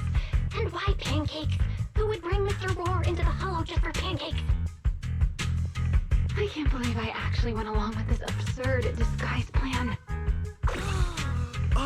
I get it now, Lady Sigrid! Huh? The pancake ingredients were lost in the Hollow, weren't they? That's why you rushed two Mr. Roars in to help search for them. I understand completely! Rose Califer needs pancakes just as much as Airspace Patrol needs you and Lady Linvern! What is this guy even talking about? How did he get from pancakes to that? Affirmative. That is correct. No. That is definitely not what you meant. That pause was way too obvious. Oh, I understand everything now! Lady Sigrid, please, wait a moment. I'll let you and the two Mr. Roars through right away! I don't want to think about how any of this makes sense anymore. Rawr! Same here. My head hurts so much it feels like my brain is trying to grow back. Rawr! The route is ready. We may depart whenever you are prepared.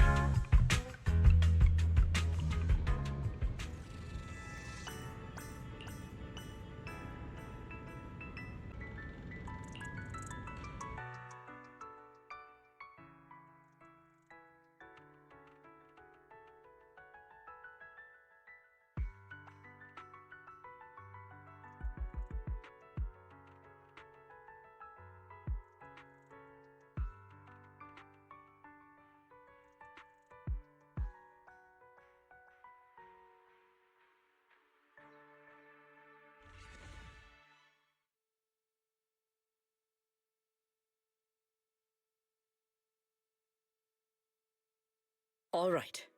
From here on, there is no need to worry about being spotted by my subordinates. There are no scheduled patrols in Rosewick today. What are you two doing?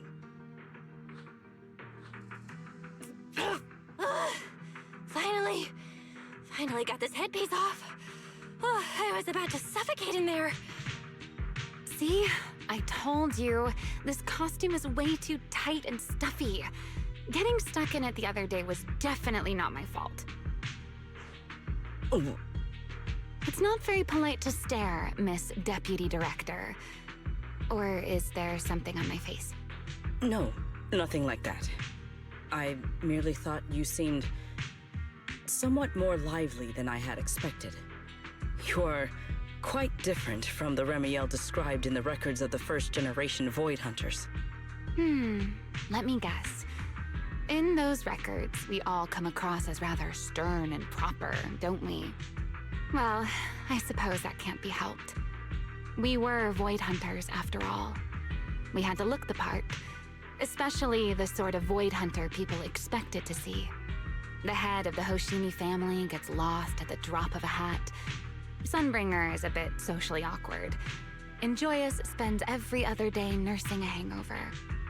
You wouldn't expect any of that to make it into the official records, would you? Indeed. But that was who they really were. Nothing like the people described in those records. What about you, Remiel? What's the real you like? The real me? Isn't she standing right in front of you already? Knew it. I figured you'd say that. Oh my, then we really are in sync. But let's save the gossip for later, shall we? Don't forget why we came here. Yes. The central district of Rosewick is just ahead. The device we are looking for should be there. Okay, let's keep moving.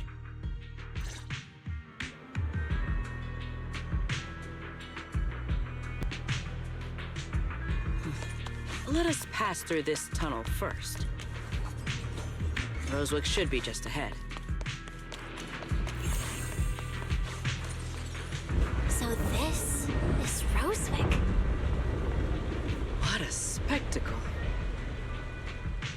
Rosewick.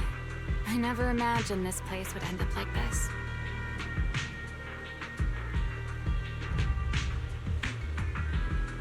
Huh? You've been here before? Yes. Back when there was still only one Sunbringer, over 100 years ago.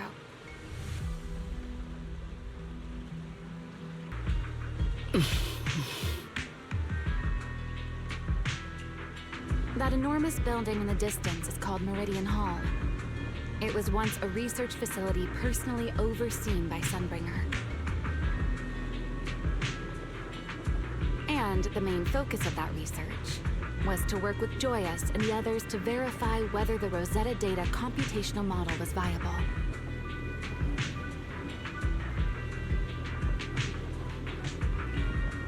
But as for how this place ended up in the Hollow, that I don't know.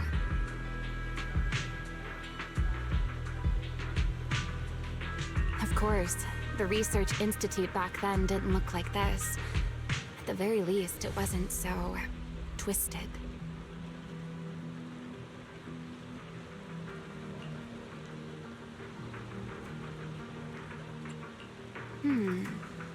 It should be fine. Many of the facilities inside Meridian Hall were made of porcelain, so they should be pretty ether-resistant. As for the spatial structure, we'll have to rely on the back door that Sunbringer left behind.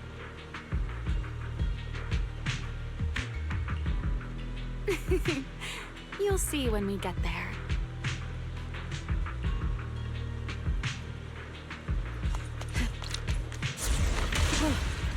Miss Belle, did you ride along the tracks like this last time as well? Oh. Sorry, Secret. Yeah, the first ride can be pretty rough. What is that glowing over there? Looks like the nearby ethereals spotted us. They are starting to gather. Call me anytime you need my help. There is no need. This is barely even a warm-up.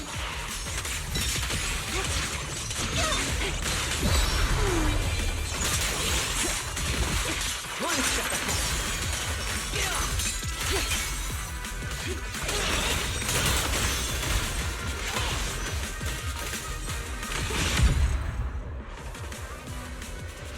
Dealt with, for now.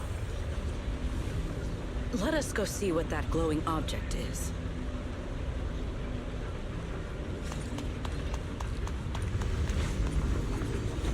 This object bears a strong resemblance to certain devices within the CCD.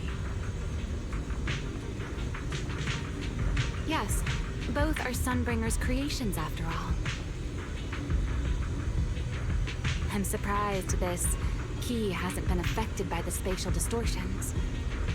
It remains intact. Guess we're pretty lucky.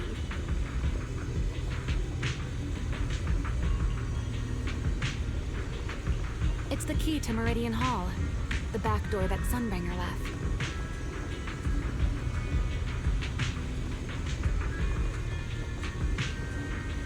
This is a key, you say? But where is the door? For that, I'm afraid you'll have to ask Sunbringer herself.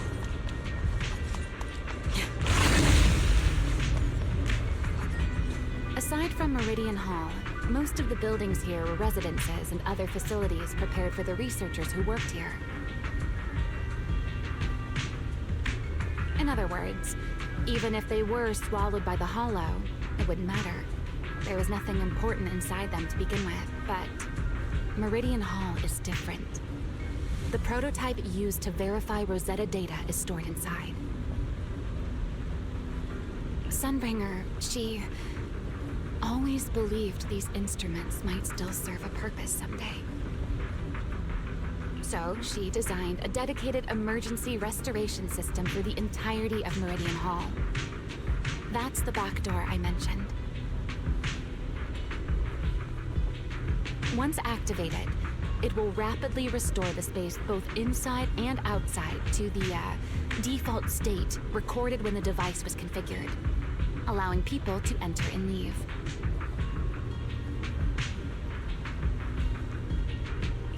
Hold your horses there, my impatient friend. Let me finish first. There's actually two parts to this key, and we need both to enter. Back then, Sunbringer gave each of us Void Hunters a copy of the key, just in case the unexpected happened.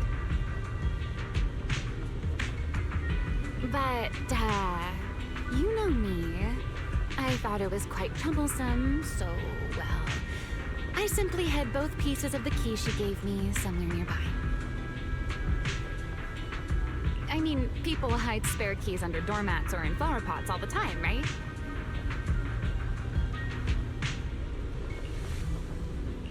At least it worked out, right?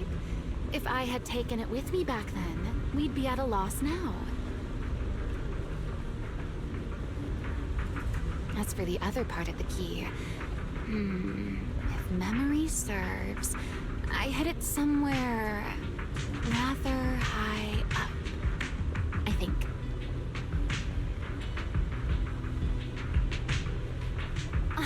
It was over 100 years ago. Surely it's natural for me to have forgotten.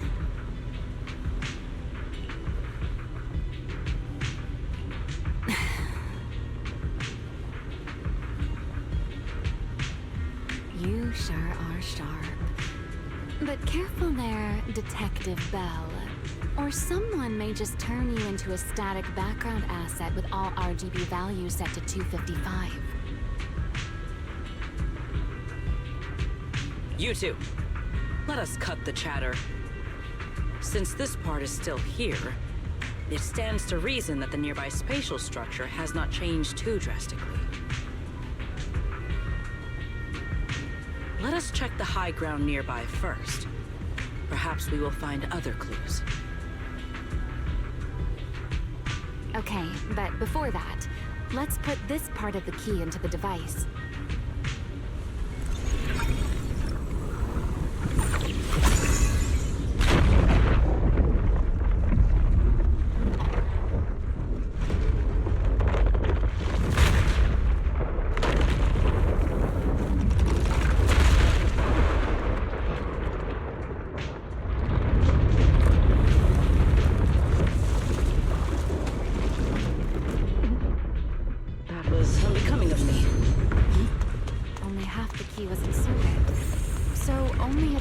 thought much of it was restored.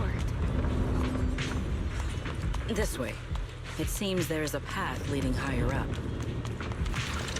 Watch out for us! Yeah, let's go check it out. Big flame! To the flame!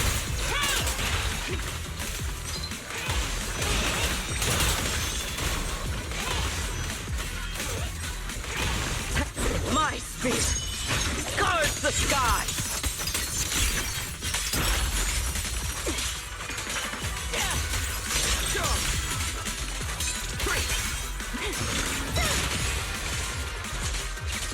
Don't get scorched, Belle.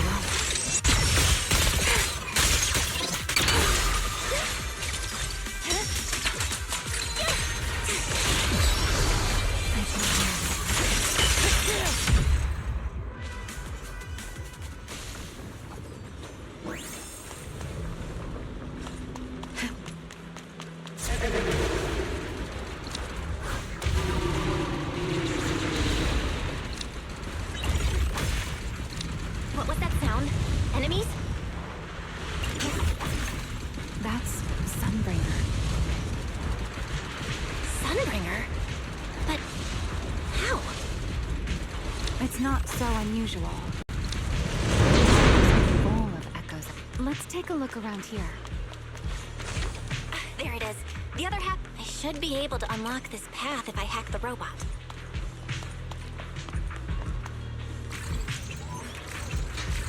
I did not realize you were capable of such things. That's no big deal. Maybe even...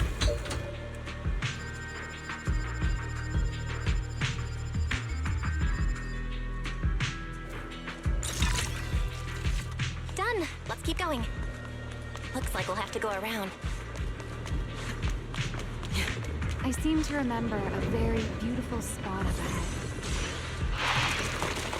You can see the entire Meridian Hall from this high. Watch out for a surprise attack! Break them!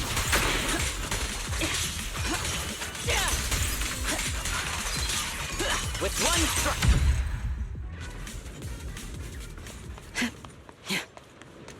Let's hack the drone and open the path.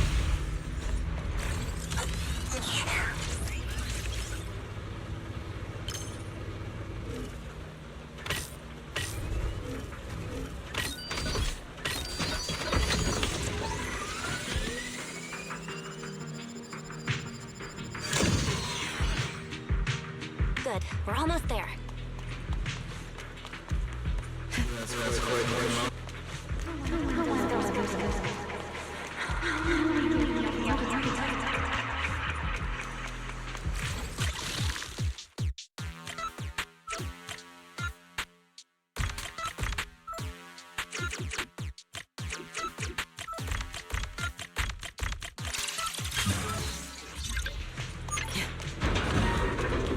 The ethereals in this area are gathering again.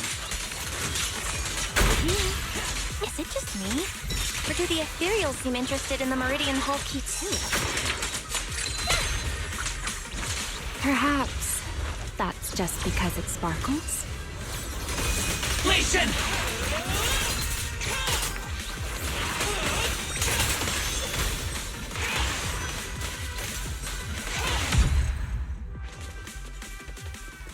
Go and take the key. You've been left here all this time. The Rosetta data. I know. A moment like this does call for celebration. Just as it did back then. Remiel, that voice. Is that... Yes. That's Belle. All right. We have the key. Let's head back. Goodbye, my old friends.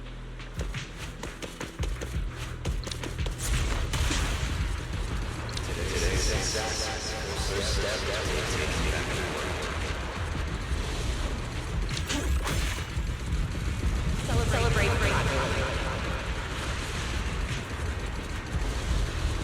The echoes in the hollow. They really know how to ruin a road. Are you okay? Yes.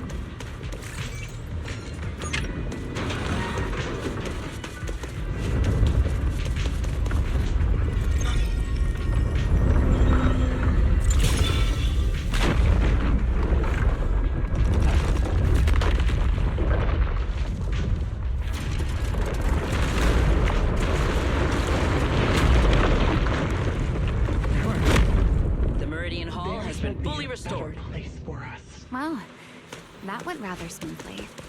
Let's hope.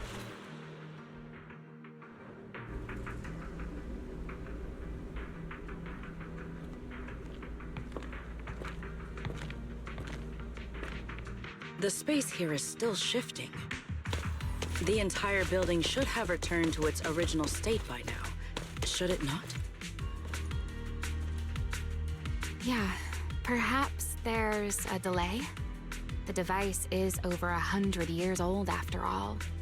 A little instability is to be expected, I suppose.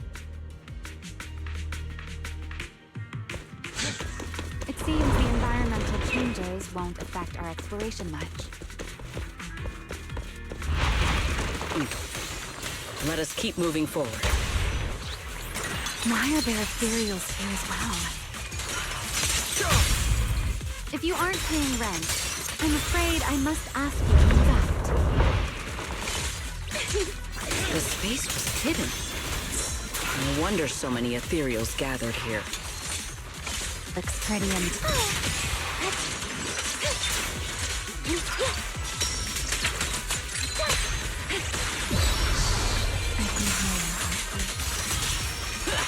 Victory!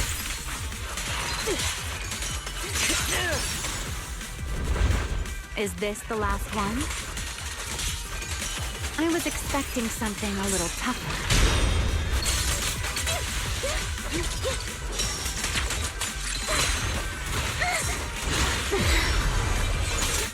All my strength in one strike!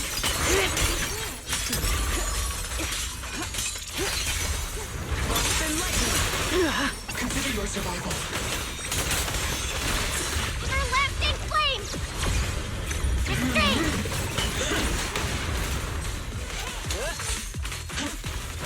Move out.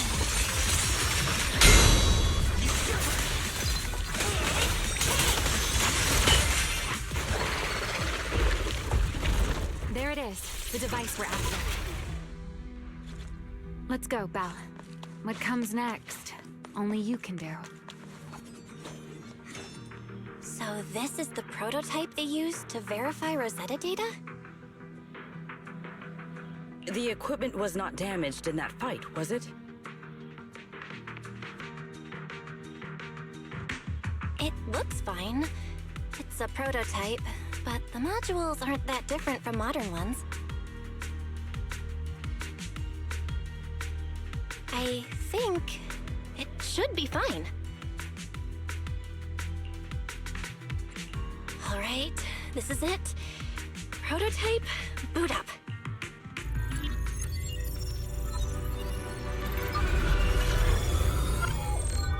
We did it! Seeing these screens light up again after all this time feels strange. Well, can you work with it? Anything unclear?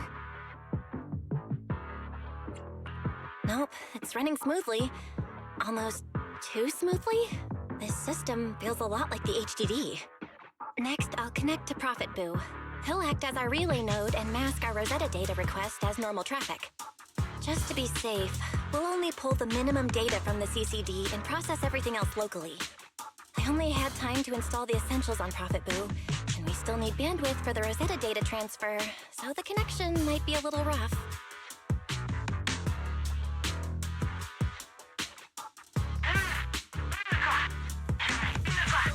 Oh, that's Griff. Looks like it worked. Need anything from us, Belle? Not for now, thanks. I've got this. Understood. We will keep watch for any ethereals and keep the area secure. Link bandwidth is stable. Traffic disguise is up. Target side response looks normal. Starting designated path prediction calculations. As expected of a holo specialist, the aura is completely different. Watching her, it truly occurred to me that Rosetta Data was born here. Yes, exactly. Link bandwidth stable. Verification unit synchronization complete. Professor, can you hear me? We can begin with data extraction. Everyone, I believe... I must now inform you of a major situation. What? The theoretical verification of Rosetta Data is complete. It was a resounding success. Oh, is that how one delivers good news? You nearly gave me a heart attack! I believe this is due to Miss Sunbringer practicing the composure training I recommended. How many more people do you intend to torment with your family's strange tradition? So loud. That's quite the commotion. I take it the experiment was a success? Yes, very much so.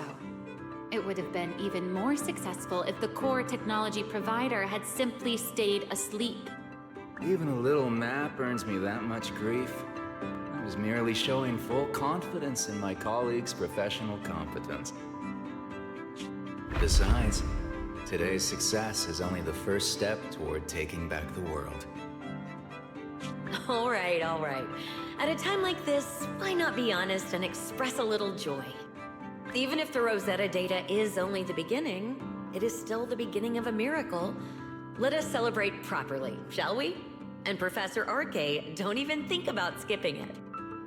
Then, let's throw a party, like the one Mayflower treated us to last time. Don't tell me you're planning to drink until the next morning again. The professor will throw him out, just like last time. Then let us hold a ball with soft drinks only. Hey, you people. Back then, we thought taking back the world was only a matter of time. As long as our companions were by our side, there was nothing we couldn't do. We could even go anywhere.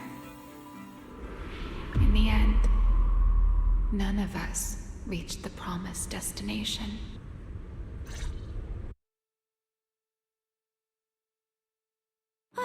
Finally, this should do the trick. Miss Belle, how did it go? It went perfectly. Now we just need to use this data to... Remiel? What's wrong? Are you okay? No, I'm all right. I simply, wanted a little more time to look around. This place brings back memories of some old friends.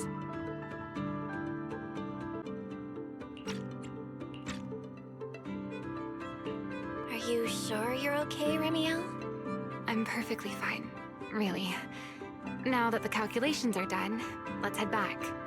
If we stay much longer, we'll miss tonight's banquet.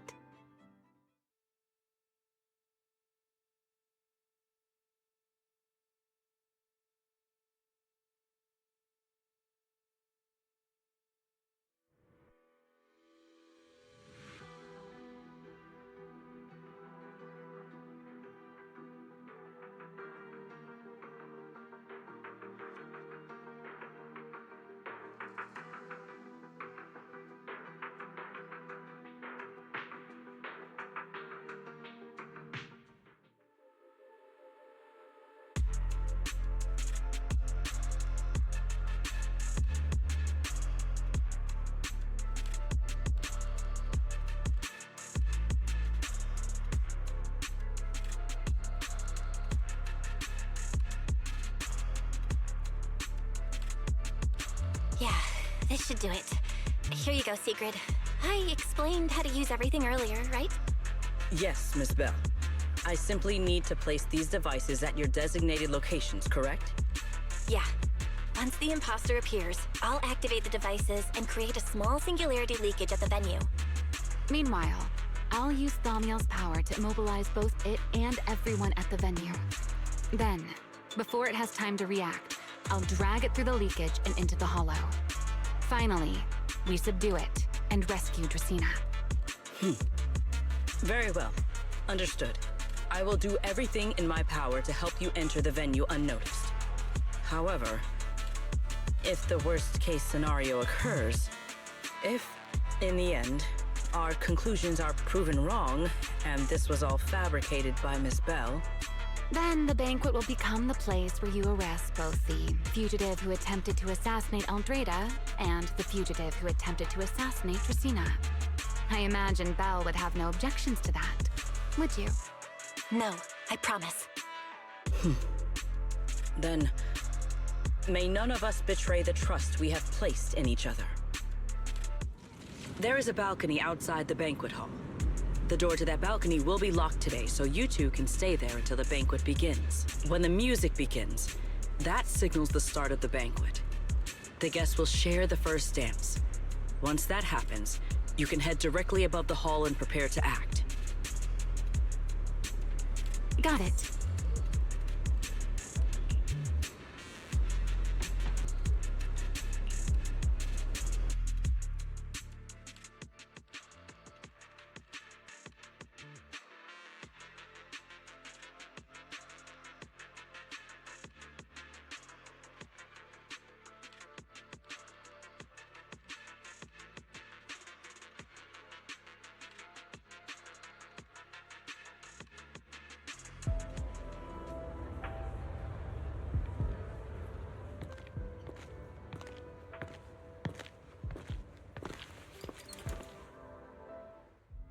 We are here. Next, I will head in and set up the device. There are surveillance cameras above the hall. Belle, you can connect to them from your end and confirm the situation. All right then. Please stay here and keep yourselves hidden. I will take my leave now. Let's use the camera to check on Secret. This is a pretty good spot. I'm in. Uh-oh, a soldier's coming this way. What's going on?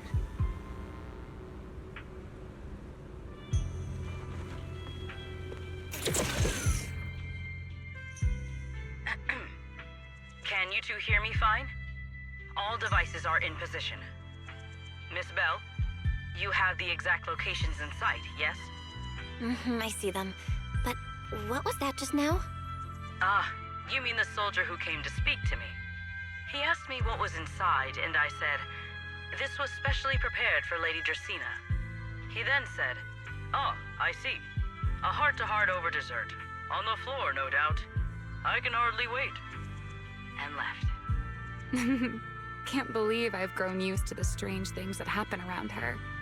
The welcome banquet is about to begin, so I must take my leave now. I wish you two luck. Honored guests who have traveled all this way from the surface of New Eridu, welcome to Rose Califer. Oh, it's starting. Come on. We should make our way up, too. All right. I'll take the side fire escape. Why go through all that trouble? Oh, wait! Now let us follow the music and dance with our partners. May we all have a wonderful evening. Everyone down there is dancing. Once the music ends, Gerta Blulu will show up. Okay, I'm ready. Hey, what's on your mind? Remiel, stay down. What if someone sees you from down there? Why would they? On such a beautiful night with lovely music, surely everyone's eyes are on their dance partner. And you? You were so calm a moment ago. Why so nervous now, Miss Honor Student? No matter how we frame it, what we're about to do could be considered an assassination. To the unsuspecting crowd below, we must look like a pair of unforgivable criminals. Relax. I've witnessed spectacles far grander than this. Oh, right. The music won't end for a while yet. So, to settle those nerves, Shall we share a dance of our own? Huh? Dancing? Right now? Right here? Isn't this kind of a bad time? You're already my partner in crime. It's a little late to worry about propriety. Just so we're clear, I've never really danced before. If I step on your foot, don't blame me.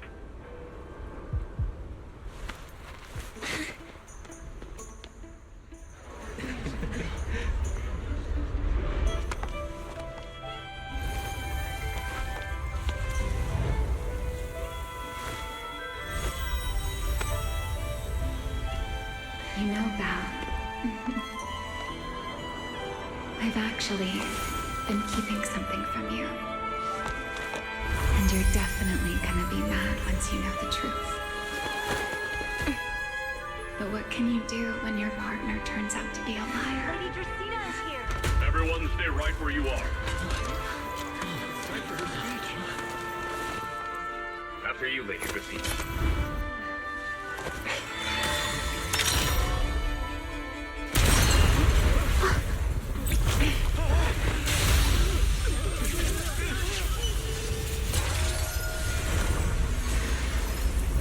Remy? I'm sorry, Belle. As this dance draws to a close, it's time for us to say goodbye.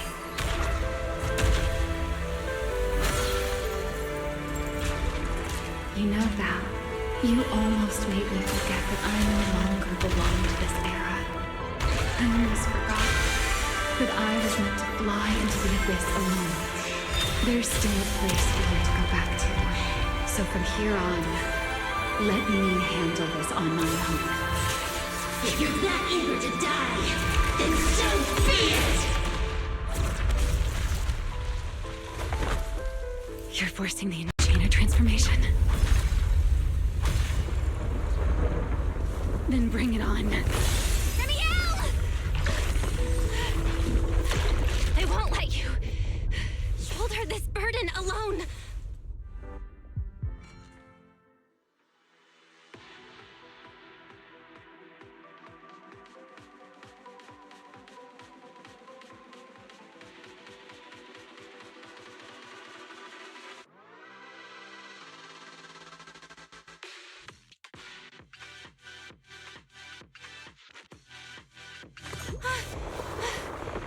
Remiel!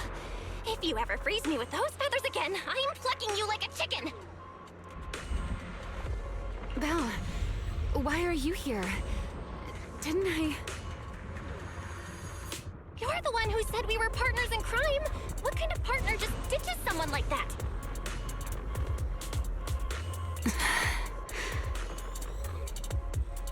Sorry. Save it for after this is over. What just happened? And what's that huge ether glow over there? That's Gertablulu's cocoon. Since we ruined its plans, it's trying to make up for the energy deficit and force its fusion with the Karma Core. And completely devour Dracena. I can't be certain how much longer she can hold on.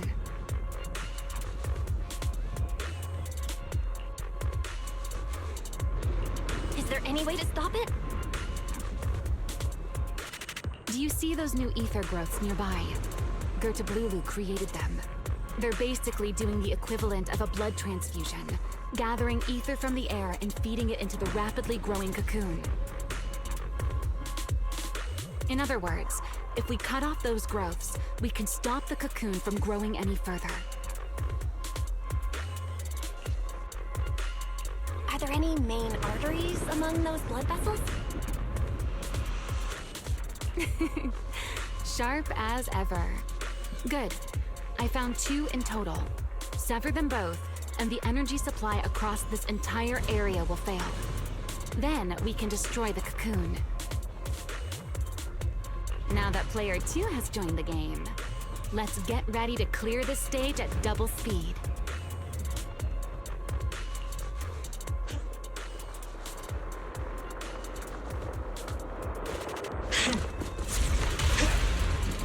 The space here is unstable. Watch your step. I'll keep an eye on the tracks. Wait for me at the end. Belle, the cocoon's doing something. Watch out! The cocoon is sending out blasts at intervals. When they explode, get to the nearest cover immediately.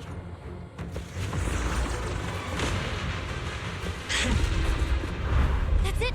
That's the first artery!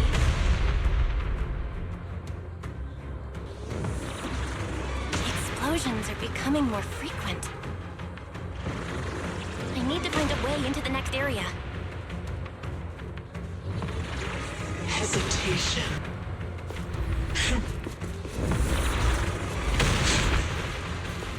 This may get a little rough. Be careful.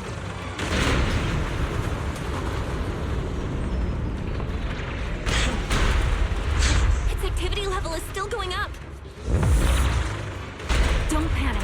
Whatever happens, stay clear of the blast. Got it. Remiel, how's it going on your end? The target growth is just ahead.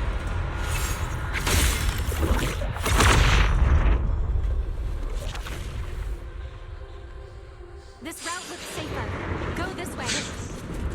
Remiel, how's the cocoon looking? Seems to be even more active than before.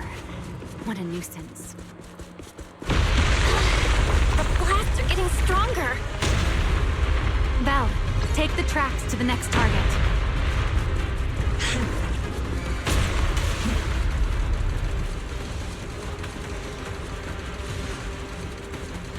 Not good! I'll think of something. Using the rail car as cover. I'm impressed. We're getting closer to the second target group.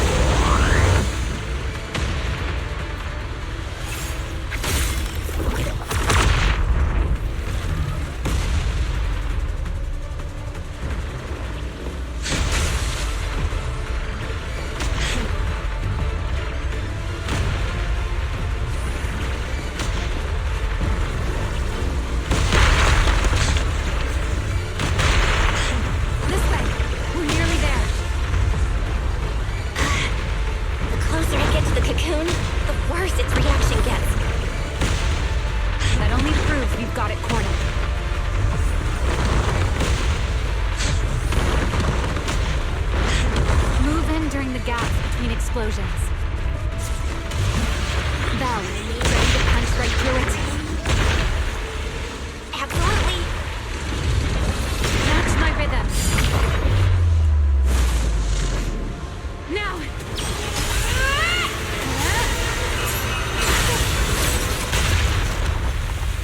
Don't let your guard down. It's not over.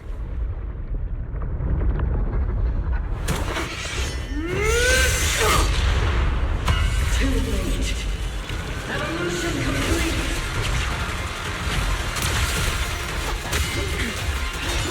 Together.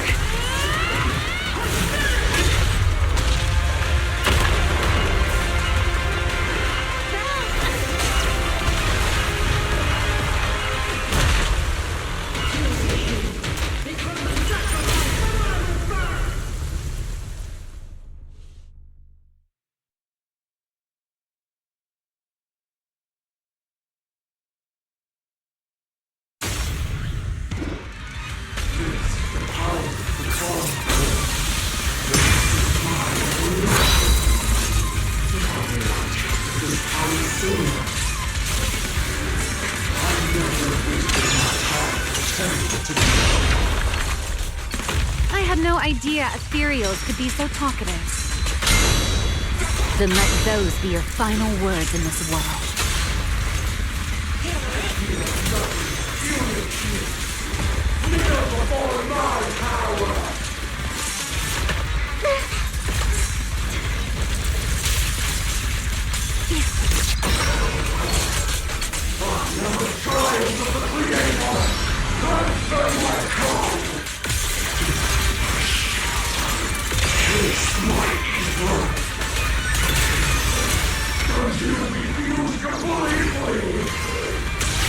It devoured half of itself just to keep fighting.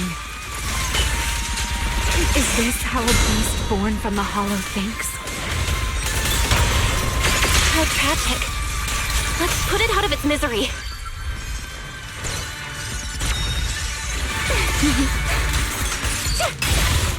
A single moment can become eternity. Insolent guests shall be dissipated. The wind scatters the past, and you're next.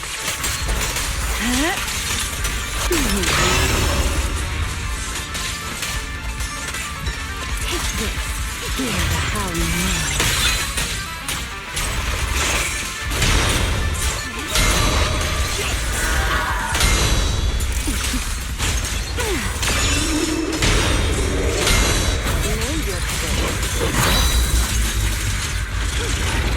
Scorching sun! Straight down!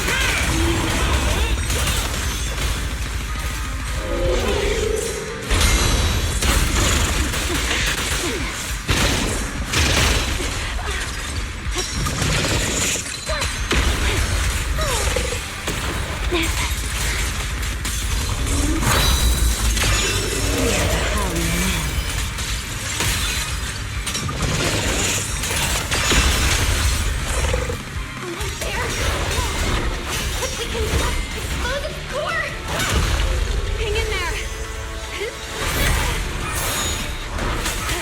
Follow my lead!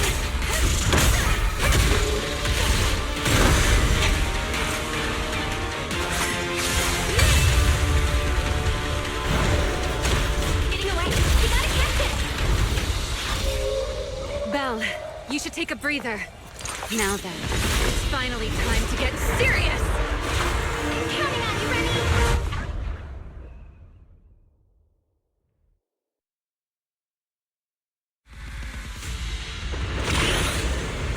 Remy, captured alive and saved Dracena from inside the core.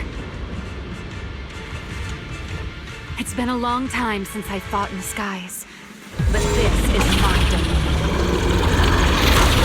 Show me what else you have. Skirt of Lulu! Looks like it's charging up. Watch out for ranged attacks. Oh? You wish to test your firepower against mine? Vanishing on me, are you? Hoping to catch me off guard?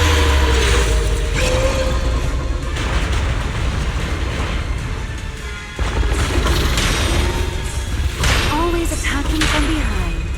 Can't you face me head on? Unfortunately for you, I don't leave openly. Bringing down the pillars to block my passage. Out of my way. An attack is weak. It won't be long now.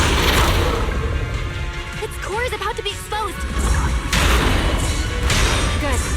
Time to end this. And that's checkmate, monster. I hope you enjoy the dance of death.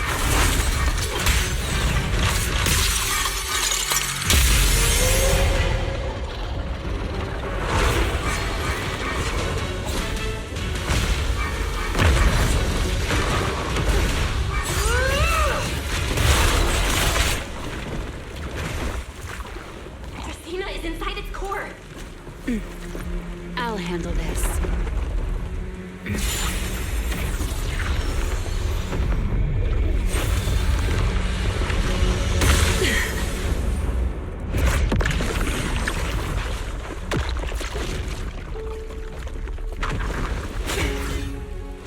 Still alive, but fading quickly. I'll stabilize for ether activity.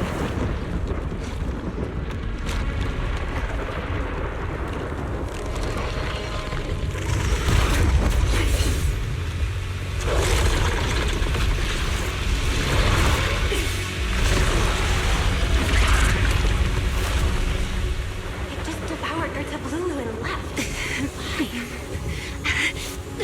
Remy, are you okay? I'm fine. Forget chasing that big one.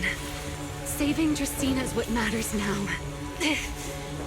We still need to see this little act through to the end, don't we?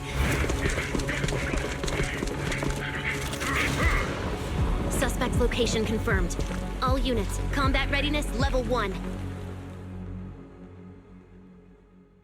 S-rank wanted criminal Remiel Dan. You would do well not to resist in vain. Lindburn?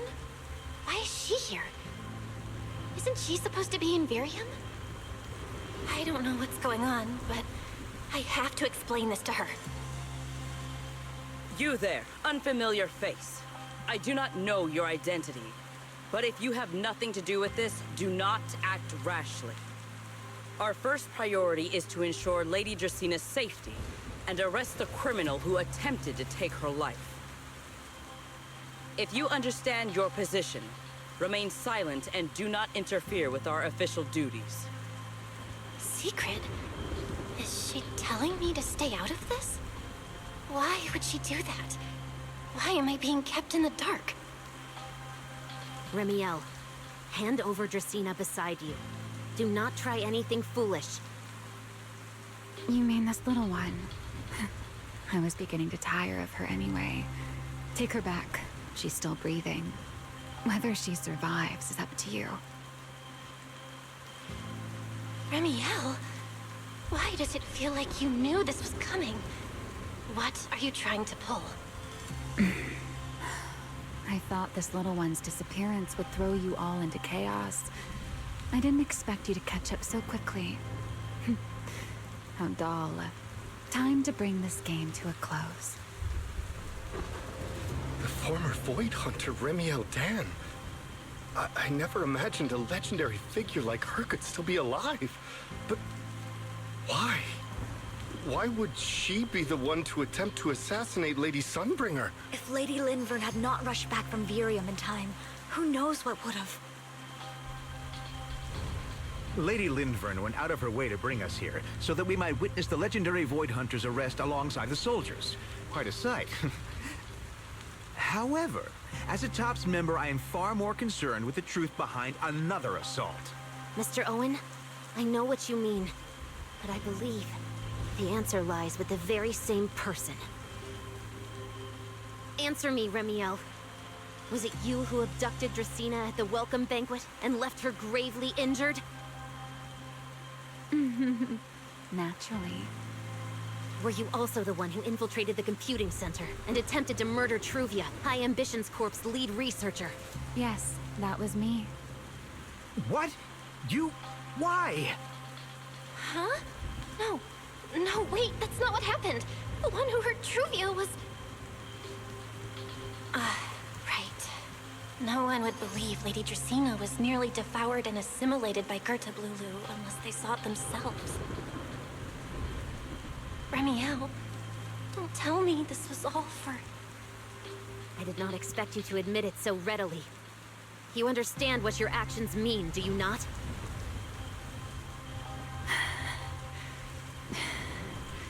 Of all times, now is when I've reached my limit. What a pain. It's not over yet. Remiel, do not attempt to resist.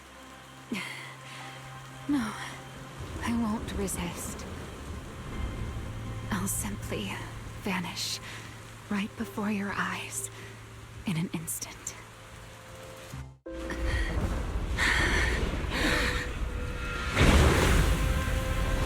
Sorry, but I'm done being a spectator. This performance of yours, you wouldn't mind one more joining, would you? You want to share the stage with someone like me? Let's finish this act together. What are you trying to do? Rescuing my partner in crime. Everyone, until we meet again. Lady Lindburn, send someone after them quickly!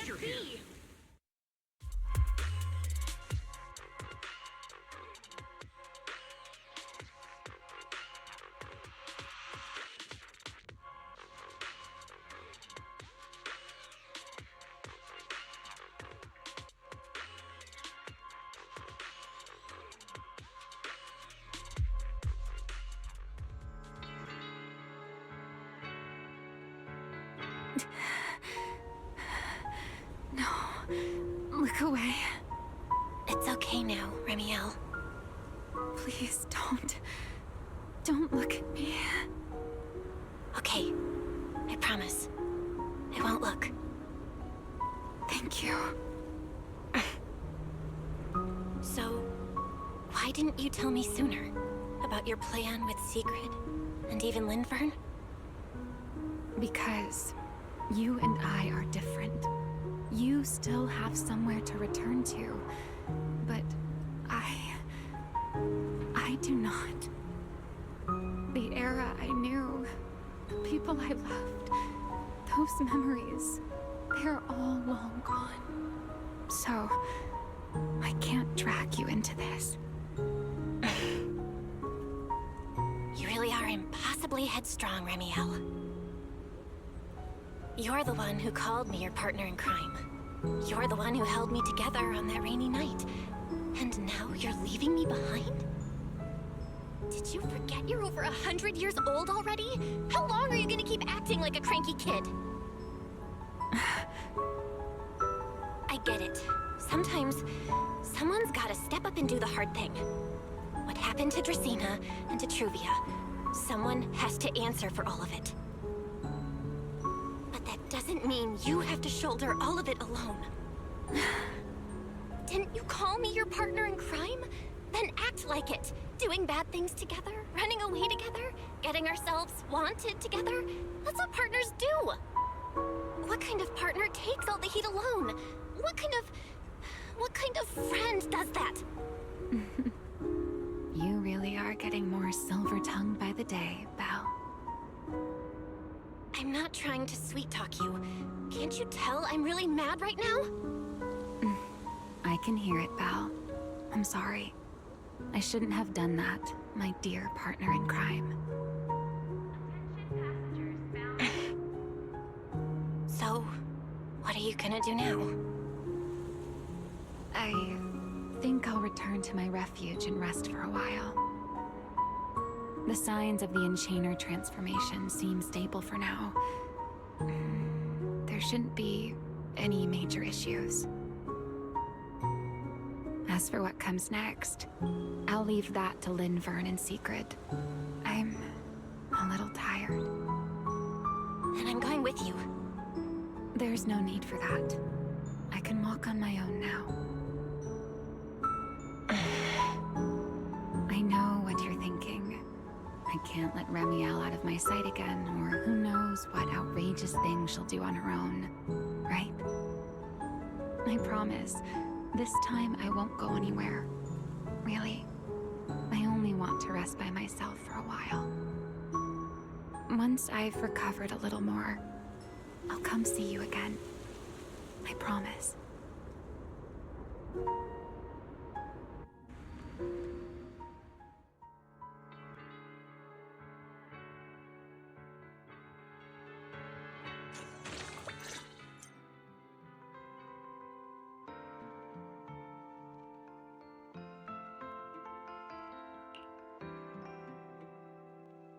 Oh, Belle, over here! Have some bacon. Ketchup or mayo, manager? I've got motor oil on the table too, if that's more your thing. Would you like an egg, Belle?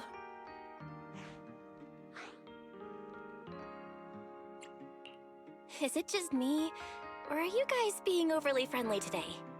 How can you say that? It's only been a day, and you're already skin and bones. Manager, breakfast is a sacred tradition at Amber Hall, and everyone's gotta have their fill. Besides, when Valina and Norma stopped by last night, they were just as... Seriously, that was way too close. I was so worried. Oh, thank goodness everything worked out. Yeah, thankfully. You're worried about Truvia, aren't you? I think she's still in intensive care.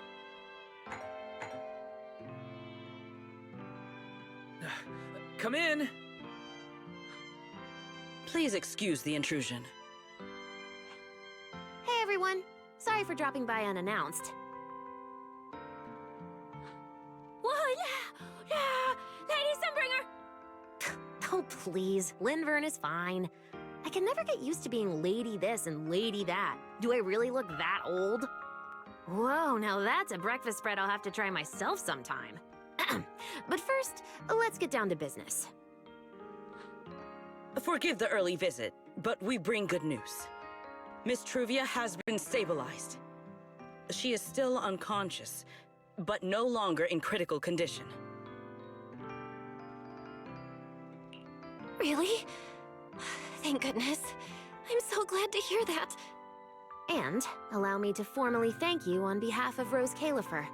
It's because of your efforts that we get to have peaceful mornings like this one.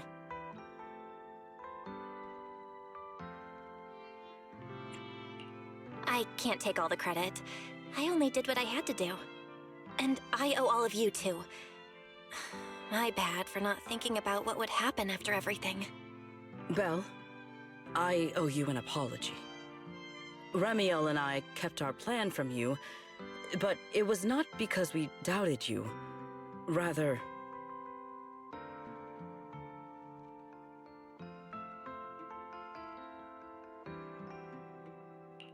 I know. You were just worried about me and didn't want anything bad to happen. But there's something I need to ask. Now that Remiel's cooperating with you, what's going to happen to her? Actually, we'll be taking her to Virium soon. Oh, relax. Not as a criminal, but as a friend who needs our protection. As for her ongoing Enchainer transformation, we can treat it with Porceloy. In return, she'll help us stabilize Dracina's condition with her unique ability. How is Lady Dracina doing now? Why does this all sound so serious? Her condition isn't great, but Flint Workshop is keeping things under control, for now. Oh, right. Remiel knew we were coming, so she asked me to pass along a message. She's already waiting for you at the usual spot. Huh? Right now? She really does love catching people off guard. Hey Belle? Aren't you going to see Remiel? Why are you going upstairs? Cecilia, curiosity isn't always a virtue, you know.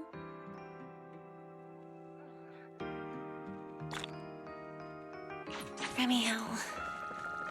Is she okay now, too?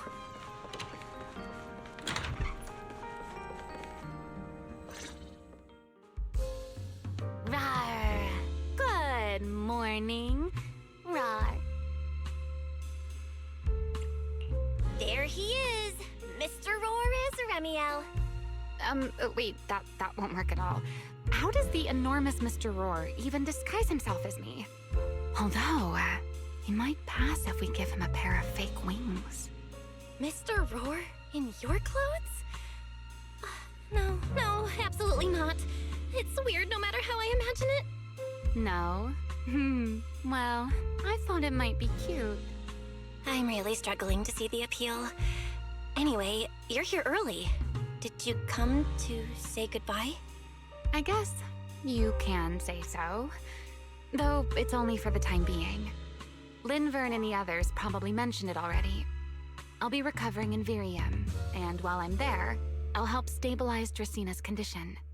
Lady Dracina, what exactly is happening to her? She will likely remain unconscious for a long while. After all, having a karma core taken from you is no trivial matter. I misjudged the situation. At the time, I thought the karma core was still inside her. So when Bashmu suddenly appeared, I paid it little mind. But the truth was, while we managed to rescue Dracina, the karma core remained inside Gertablulu and was devoured by Bashmu. That's terrible. Does that mean Bashmu becomes the Enchainer instead of Gertablulu? Yes, it seems far more intelligent than Gertablulu. But of course, the culprit behind all this may have planned it that way from the beginning. Clearly, Gertablulu couldn't have done it. So, who lured it to Buastrum with the singularity leakage? The real culprit is still hiding somewhere in Rose Califer. Correct. Though, I don't think we need to worry too much at the moment. Dracina likely only possessed 1/3 of the karma core, which means the other 2 parts are still inside Eldreda and Linvern. Right. I wanted to ask. You said Karma cores are sealed in Void Hunter weapons. But why is Lady Sunbringer's split into 3 and stored in 3 different bodies? What's really going on with her? Yes, Void Hunter weapons. Perhaps that's what the Sunbringers truly are. Huh? Oh, come to think of it, I don't think I've told you yet. The truth behind the so-called attempted assassination of Lady Sunbringer. The truth is, I really did come to Rose Califer in search of Sunbringer. Not the 3 who stand here today, but the one I once knew. And then I saw Eldrada. Do you know that strange feeling? How someone can look so much like her yet not be her. Somehow, after reclaiming Thaumiel, the remnant inside it resonated with the Karma Core fragment in me, and suddenly I was able to sense the Karma Cores within the Sunbringers. Which is very strange. Sunbringer didn't fuse with the Karma Core and become an enchainer. Rather, the Karma Core was divided into 3 parts and stored within the 3 Sunbringers, which is just like Void Hunter weapons. You mean the 3 Lady Sunbringers we've met are actually living Void Hunter weapons? No. There's no way that's true. Well, it's only a working theory. There are still plenty of gaps in it, but it does already answer a lot of questions. The most important question I have is, where is the Sunbringer I knew? I don't believe she would die so easily. Yet somehow, she just vanished from everyone's memories one day, and then she became the 3 Sunbringers we know. So until I find my answer, I suspect I'll be staying in Rose Califer for quite some time. Still, some proper rest is greatly appreciated, at least for the next few days.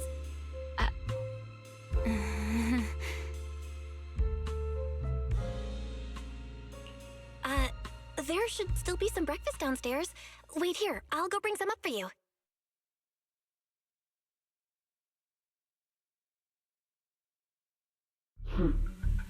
How many times have I told you before? You really need to stop sneaking up on people like a ghost. You and that emotionless girl. Do you really have to show up every time someone's having a pleasant moment? I agreed to join this little covenant of yours, but I did not agree to being stalked all day and harassed whenever you feel like it.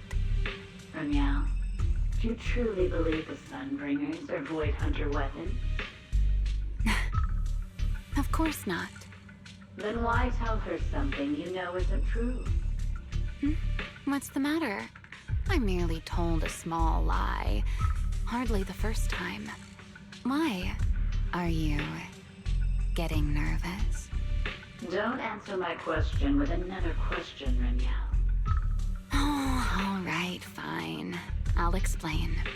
It's simple. Because sooner or later, she's going to uncover the truth behind the Sunbringers, whether I tell her or not. But now is not the time to reveal the answer yet.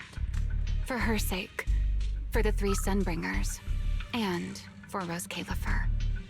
So you don't think the 3 of them know who they truly are, either? Perhaps. I can't say for certain myself. But you know the truth, and so do I. There's only ever been one question of real importance to us. The Sunbringer I once knew, and the Sunbringer you've been searching for. Where is she?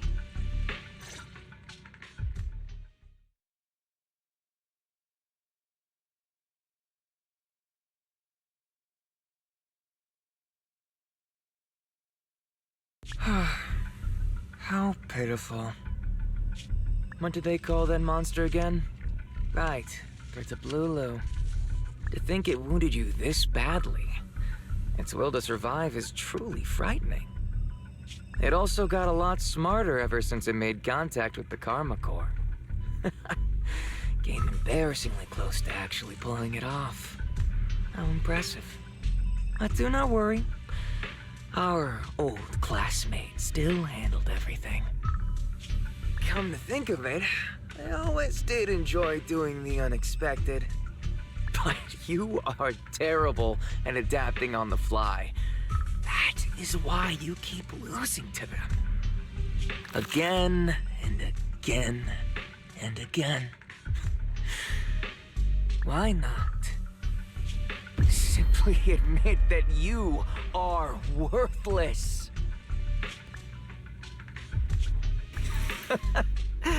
Just kidding. You would never accept this outcome, would you? That's enough for an infirmary visit. I have something I must do. And I look forward to your performance in the next act.